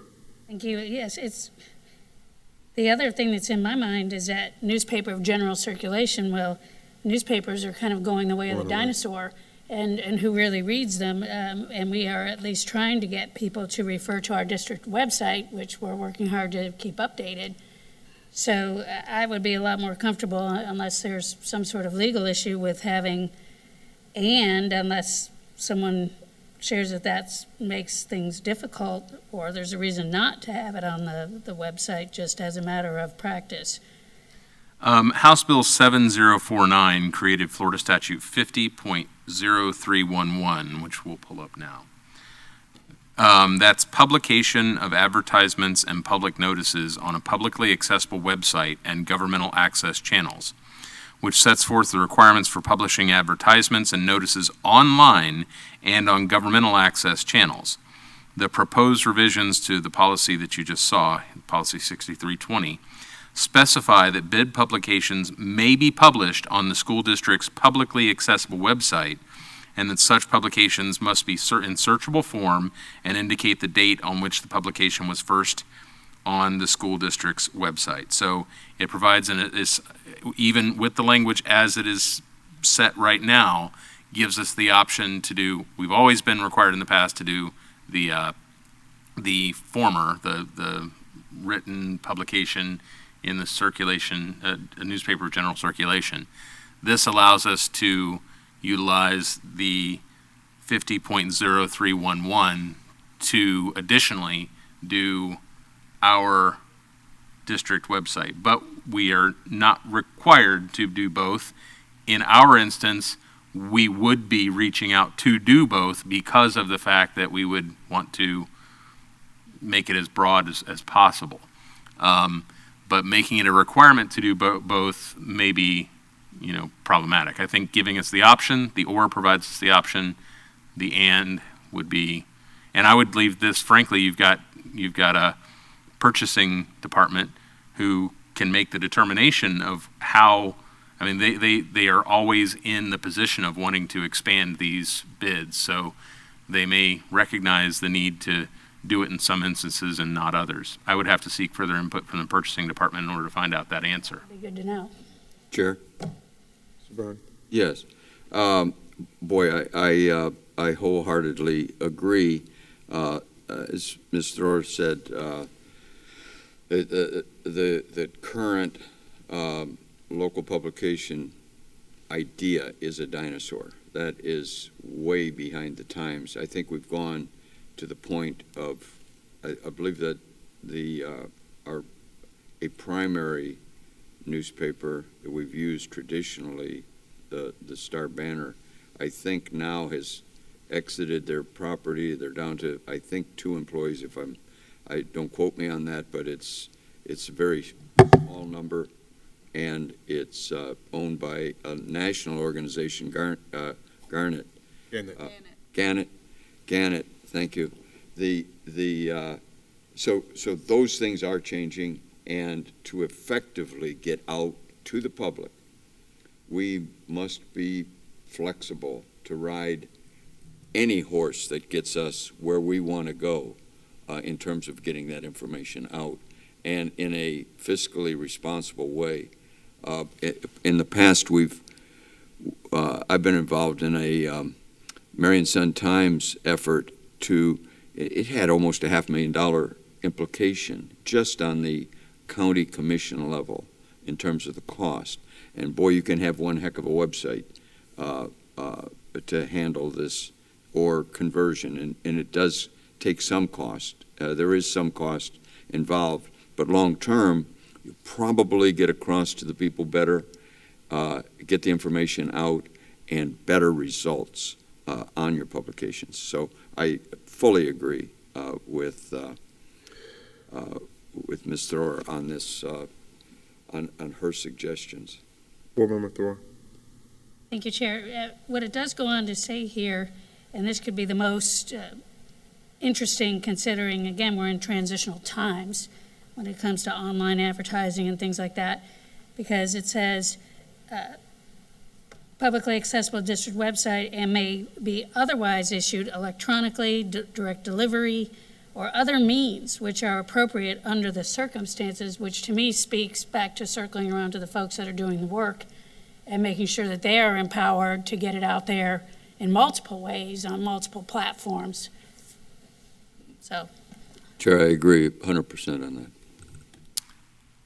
Okay, so I will definitely reach out to the purchasing department to find out if they have any additional ideas. I know that they're also, as pertaining to bids, they have some proposed future updates as well. So, but as of right now, they can at least give us some information on whether there's anything within this policy language that they wish to have stated differently. But it's, I mean, statutorily as of now, this gives us the option to do it other than simply by newspaper, which is a good movement and good direction. Thank you, Chair. To Board Member Thrower's comment about the other means, I was going to ask you, Attorney Powers, I do know that the team is investigating other platforms where those can get out to obtain those bids. So that would be appropriate, and that would provide for that opportunity to do that. Correct. All right, so Okay. we moving on? Yes. I only have three more. The next one is policy, the very next policy, 6322. This is page 438 in the book. Specifically, or at least it was 438 on the I don't know where it is. Anyway, I can tell you what the actual page number is that was in the original book was 438. Let me make sure we're on the right ones here. Okay, 6322, yes. Okay. And then if you go down, there's some added language specifically under the competitive solicitation section, B subsection 1. So let's see. 6322. This is like page 4 of 6 of the policy, so it's further down into the policy. Oh, no, I guess you're on the right. Okay, scroll up just a bit then. The section begins competitive solicitation requirements for construction contracting. This is policy 6322. Yes, okay. And then in section B of that, and there you go. Okay. So we no longer have a director of facilities, so that should be supervisor of facilities. Right there. And then continuing to read this sentence, I believe, as otherwise provided in statute, contracts for which construction, it's either cost is, like no S there, or costs are less. So I think it's going to be costs are less. The grammatical, I think that's what it would be there, or less than. And then if you read it intact, I'm trying to decide if there's a comma needed, because it still reads very awkwardly to me. So y'all read that with that one, those changes there, and see. Unless otherwise deemed appropriate by the supervisor of facilities or as otherwise provided in Florida statute numbers, contracts for which construction costs are less than $50,000 or for the replacement or hookup of relocatable facilities that conform with standards adopted under statute do not require assistance and services of a registered architect engineer. Okay, maybe it reads better now. When I was reading it last night, I just couldn't get it to make sense, but I think that cleared it up. I'm tired. I know. I'm like, I think that cleared it up. Does it read okay to you guys now with that change? Okay. It does. All right, good deal.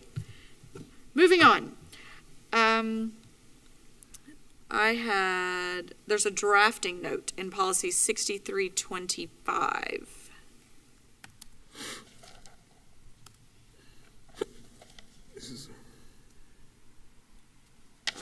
Where was it?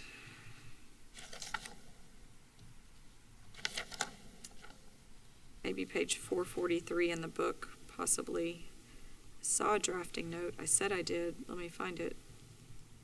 Yes, it's in subsection B of procurement methods. Yeah. Right. The drafting note will be automatically removed. This is sort of just a notice to us as to the threshold. And it's essentially just to remind us that although we are a low-risk auditee, we don't really want to, in fact, it even says NEOLA does not suggest its use due to the complexity and subjectivity of the mechanism. So if we wanted to tweak in ways, this is, I think, almost like a warning line from NEOLA. If you wish to take the option that the government is that the legislature is allowing you, or the federal government here is allowing, then you're going to have a lot of stuff you can do. Like, for example, you can accept, you can itemize your taxes, or you can essentially not. If you choose to itemize, you need to realize there's a whole lot of documentation you're going to get yourself into, and it may work out for you, but there's going to be a lot of requirements. So unless we have specific need to change it, we wouldn't. Chair? Go ahead, ma'am. Those two words, complexity and subjectivity, are pretty much enough to make me want to be done with this subject. I think what we're trying to move towards is simple and concrete as much as we can.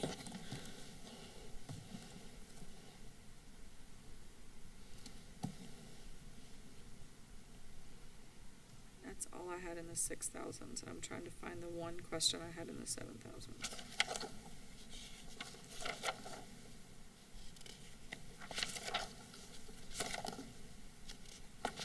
That's all I had in the 6,000s. I don't know if you guys had anything else. I didn't. And my only question in the 7,000s, I'm just trying to figure out what it's specific. I made myself a note that said, "What's the question?" But I've got to try and figure out what actually I'm talking about. For policy 7530.01, but I'm trying to see what I was trying to ask myself.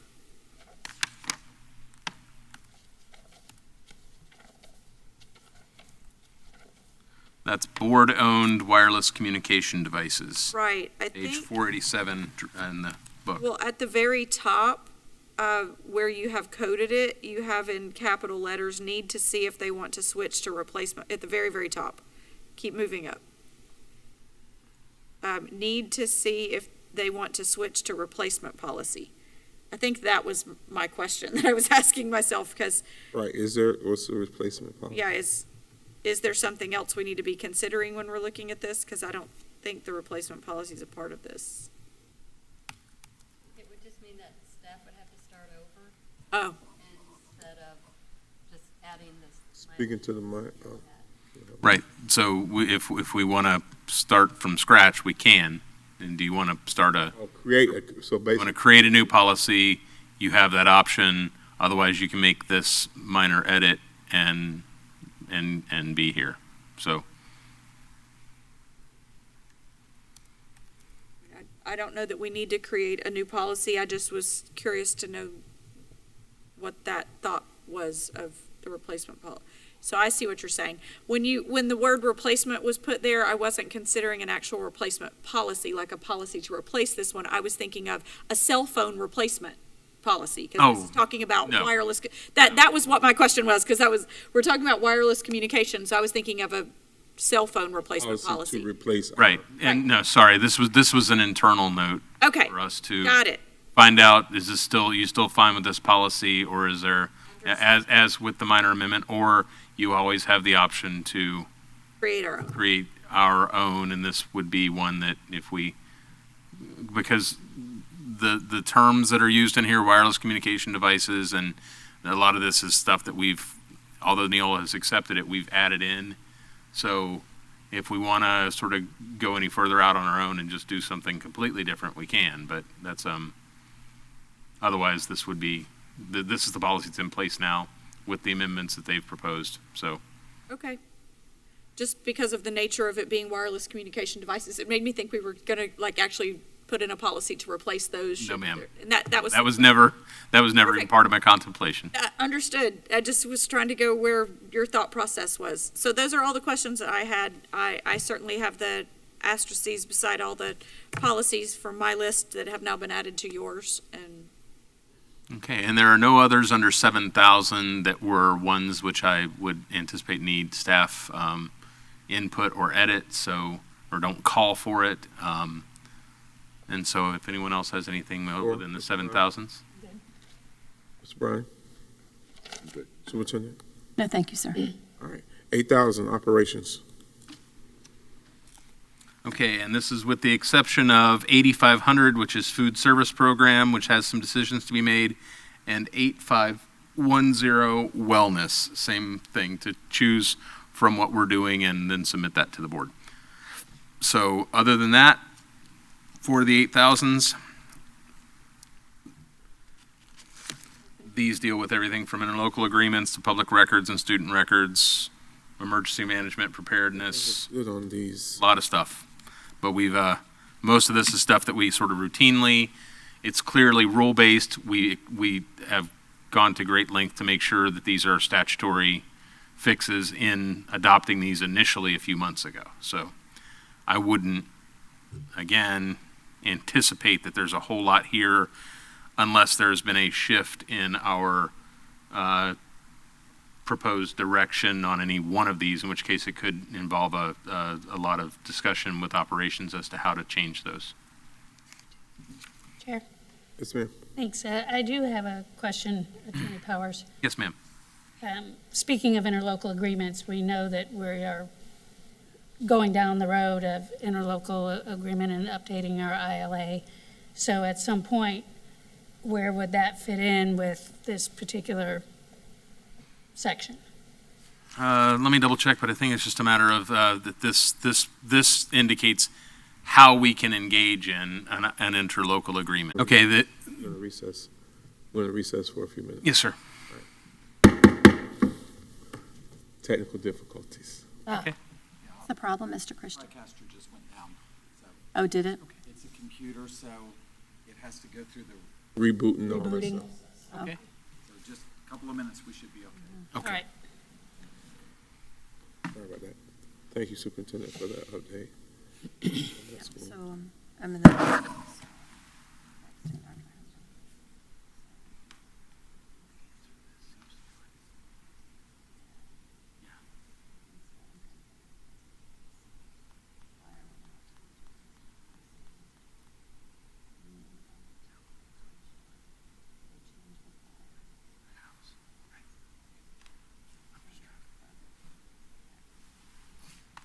We're ready to go when you are. I apologize for the interruption.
there's a ton to bring back, but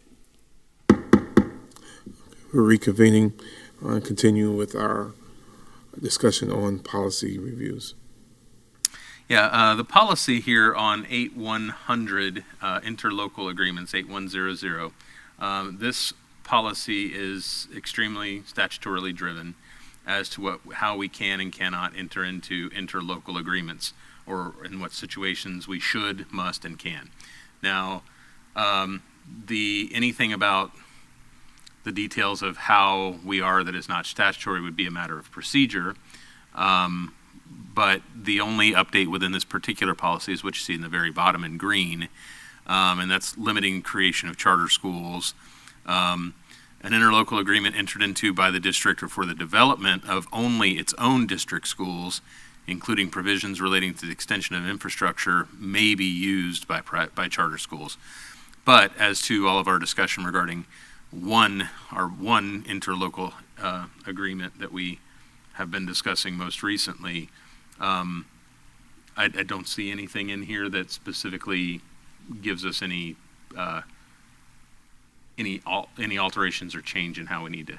And how we're proceeding. Right. Okay, all right, thank you. Just wanted to be clear on that.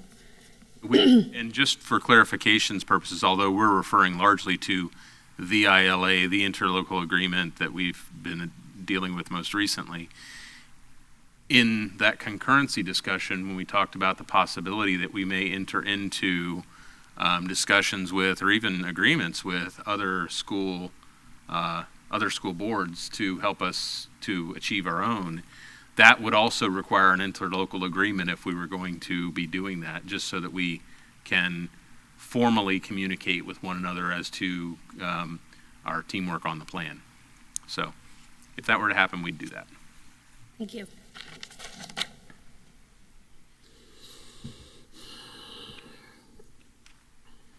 And yeah, I noted those.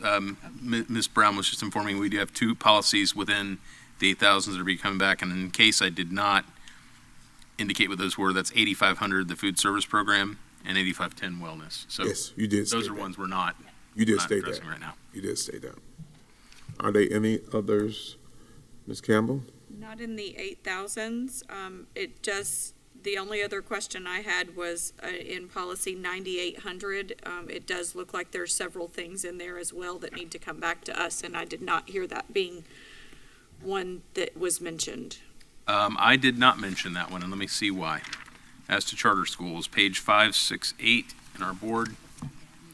Yeah, that one needs editing, for sure. Okay.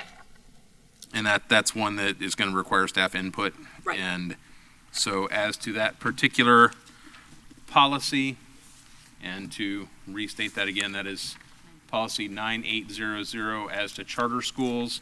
That will be one that I'm adding to the list to come back to the board with the proposed edits. And how that will look is, as to everything that's on this list, this should be, we'll of course print you another copy with an update, but this will essentially be your cheat sheet guide when you go into the third section or the third meeting of these are the ones that we know we're anticipating to hear something from staff regarding a choice. And so honestly, at that time, these would be the ones that I would say our policy discussion will center around for the third meeting.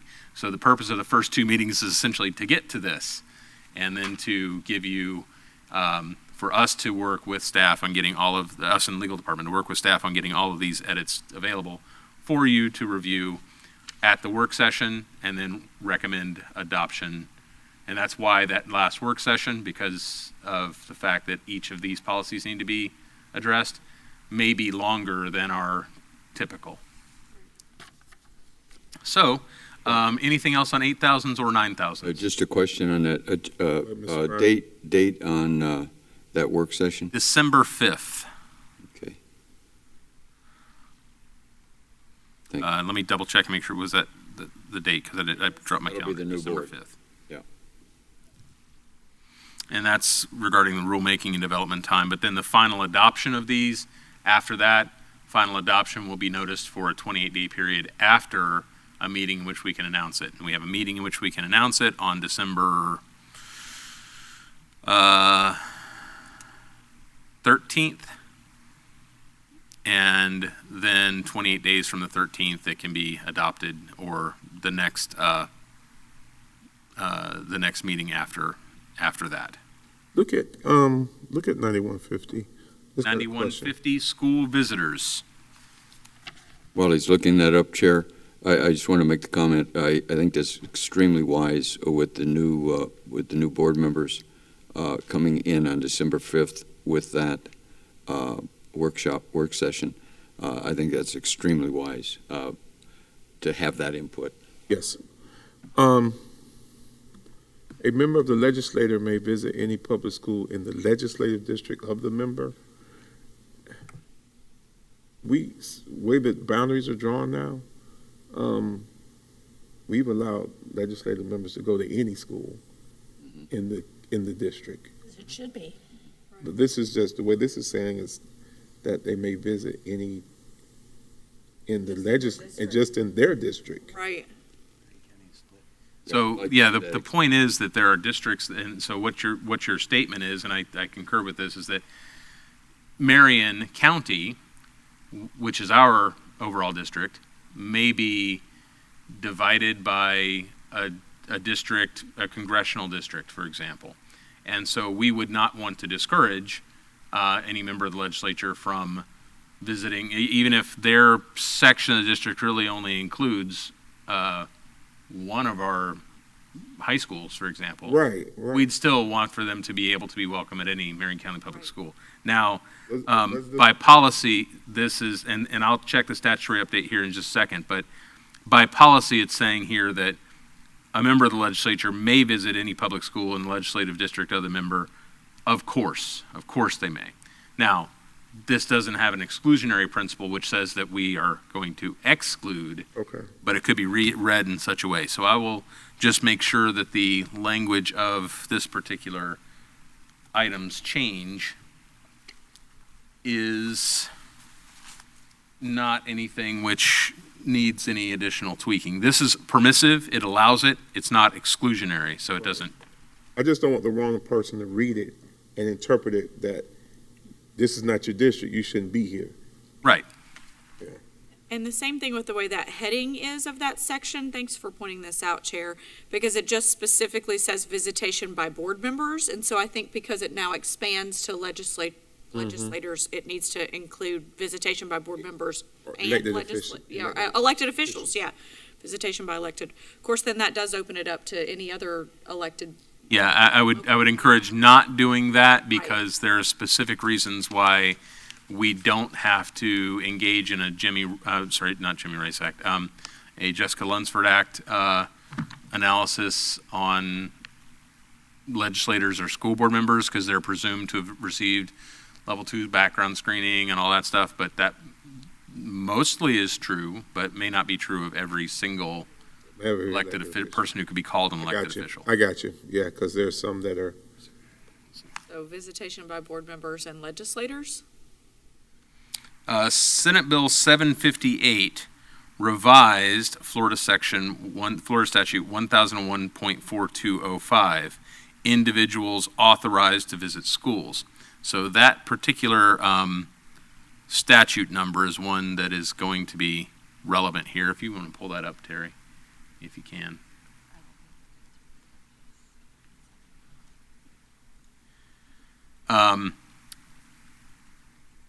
To specify, it's statute 1001.4205. That statute is individuals authorized to visit schools. That Senate bill revised the statute to specify that in addition to school board members, a member of the legislature may visit any public school in the legislative district of the member. Exactly. The proposed revisions to bylaw 0172 and policy 9150 incorporate the amendments of Florida statute 1001.4205. Now, as a matter of procedure, I don't believe that our district probably would or should exclude any member of the legislature from visiting a school within their district. However, this was specifically put in statutory language to permit it. Now, what it does not permit is someone who has a legislative district which doesn't even fall within Marion County's purview at all. You know, the person is a Pinellas County, legislator. They are not automatically sort of pre-approved to visit the school. Now, that may, at the discretion of the school board or the superintendent, they certainly may. But that's not encapsulated within statute, not this statute anyway.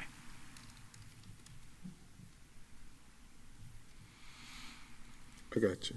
So, just in keeping with the idea that I don't like to add anything that the legislature didn't see fit to add specifically, I'd advise we keep this the same way, and then via our procedures, the board can make known to the superintendent that if this impacts any policy or any procedure or way of doing things right now, that the board's wishes would be that operations respect that as to all legislators that have a school within the district. In the policy, though, can we make that heading now, visitation by board members? Should it say board members and legislators, or board members Yes. or legislators? Maybe Well, let's go back to let me look at the title of the statute again, because the title of the statute, let's just change it to individuals authorized. Well, no, because there are more. Right. Let's see. Because the whole policy is school visitors. Right. And so then at the bottom, it does specify visitation by Board board members. I would say visitation, yes, by board members and legislators. Okay.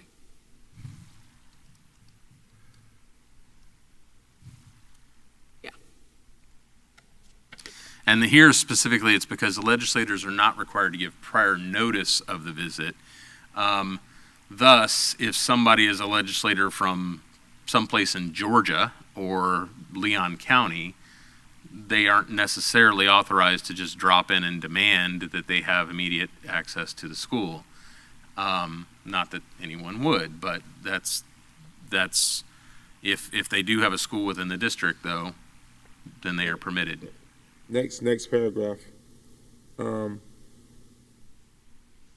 members and legislators must sign in and out of the school's main office and wear their board identification badge.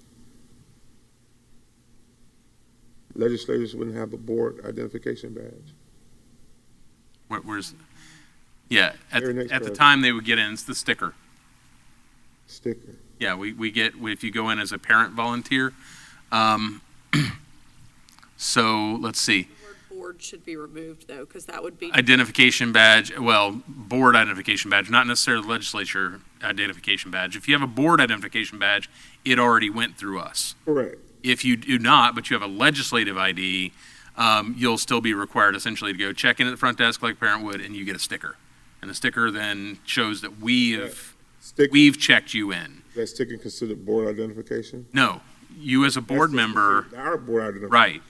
For board members, you are already part of the school system. You are already background screen. Everything needs to happen, and that ID shows that that's you. Correct. Now, as to a legislator, their legislative pass doesn't automatically count for that. They still have to check in at the front office, and they have to get the, in this case, it's the sticker name badge So then do we just need to say our indicating they've board? checked out. Yeah, we just, yeah. Perfect. Yes. I don't concur with deleting the word board. What does the statute say? But a legislator's not going to have a board identification badge. Right. We want the board members and legislators must sign in. Legislators must sign in and out of the school's main office and wear There. board identification badge. Oh, That's- We're there. Identification badge. When you Right. take board That's the out. word we're removing. right. Because it's implying that they have. Yeah. Now the Board complication here is, as a board member, you have to wear your board identification badge. Correct. As a legislator, what are we calling an identification badge? That means that the identification badge is actually the identification that shows that you've checked in, which is in our case, the sticker. Someone showing up with what looks like a legislative ID, we don't have a way to verify what that is until they check in. So they still have to check in and wear that at all times in lieu of our issued ID from the board. So let's check what statute has to say on it. I'll just make a note on this one, I just don't and want, I'll fix that I just don't particular. want, our office staff trying to deal with an issue and being wrong or being so right that they're being rude. Right. You know, so we need to kind of clear it up so that if a legislator is coming, their badge is going to be, we don't have a way to justify, to check their badge, period. So. Superintendent? That's correct. Yeah, and there's, Thank you, Chair. I think clarity is going to be important for our schools, our departments. Thank you. there is nothing within statute which indicates, it just says an individual visiting a school pursuant to this section must sign in and sign out at the school's main office and wear his or her identification badge at all times. So we can take it So, forward? let's just copy that exact language if it's not already exact. An individual visiting a school pursuant to this section, well, That's consistent with our practice. hang on. Now, let me look at it here. So, board members and legislators makes it more simple than an individual visiting a school. So, must wear, must sign in and sign out at the school's main office and wear the identification badge, his or her identification badge at all times. And I am changing their back. I thought I caught this everywhere. I'm changing to his or her, not their. Their is actually improper. Interestingly enough, it's actually becoming proper. I know that. Yeah, I understand. but Yeah, and we actually, it's grammatically not proper, but the grammar changes. So his or her, because there is a plural, so I can't really make that work here. APA's allowing it right now, though. Yeah. I mean, certainly if it's the board's intention, I can put there back in, but, No, even his. I'm fine with his or her. okay. Do you want me to take that first? I just know my dissertation. Yep, take the first one out. And are we going to Yes. And you Oh, can no. board there, yes. Take out board. Perfect. Perfect. Okay. Thank you. I just wanted clarity, I want complete clarity for our office staff. Because some people, if they were like me, they'd be like, by the book, that's just not what it says. And we leave that to interpretation. So, very good. Anything else in the 9,000? I'm so proud of you all today. The only other question that I did not see on this, that we had mentioned in the previous time, was policy 1210. There is just kind of a blank left under the standards of ethical conduct, so I think that just needs to be added to your, it talks about the folks who have to follow the standards of ethical conduct in policy 1210, and there is a blank there. Others who perform management activities such as, and I just didn't see that listed on your list to be brought back to us. So either we remove E altogether, or we add something in the such as blank. Right. So if you can, And that is one I'll just add back to. perfect, 1210. thank you. Okay. That was the only other one. All the other ones that I had, you had, and were. And board, I will then update this list and get a copy of this to each of you. And then prior to the next meeting, there will be posted on our agenda the entire list of essentially this book and discussions we had today incorporated into it. This book, as of the end of this session, is now not really valid anymore. So, and then That will be provided in an electronic format unless any board member wishes to have a specific printed format, in which case I can certainly make that happen. And the only thing I would ask for now, there are no additional housekeeping matters I have from this perspective, from the perspective of legal, but if there's anything else that from the superintendent or any board member you wish to address as to how things go for future sessions, or have questions about how my intention is to operate those, please let me know, and I'll make sure that I incorporate that. I don't have any. Superintendent? Thank you, Chair. Attorney Powers, so I understand there'll be follow-up so that we know on this list what items you need from our staff, Yes. correct? I'll probably actually today update this list and then send it to you. Now, this document that you here, this in PDF form, will come to you once we're done with it. But in the meantime, the copy that you already have in PDF, at least for the ones that are sort of the marching orders for folks to go look at these policies and fix, those will remain the same. So they're not obsolete as to staff.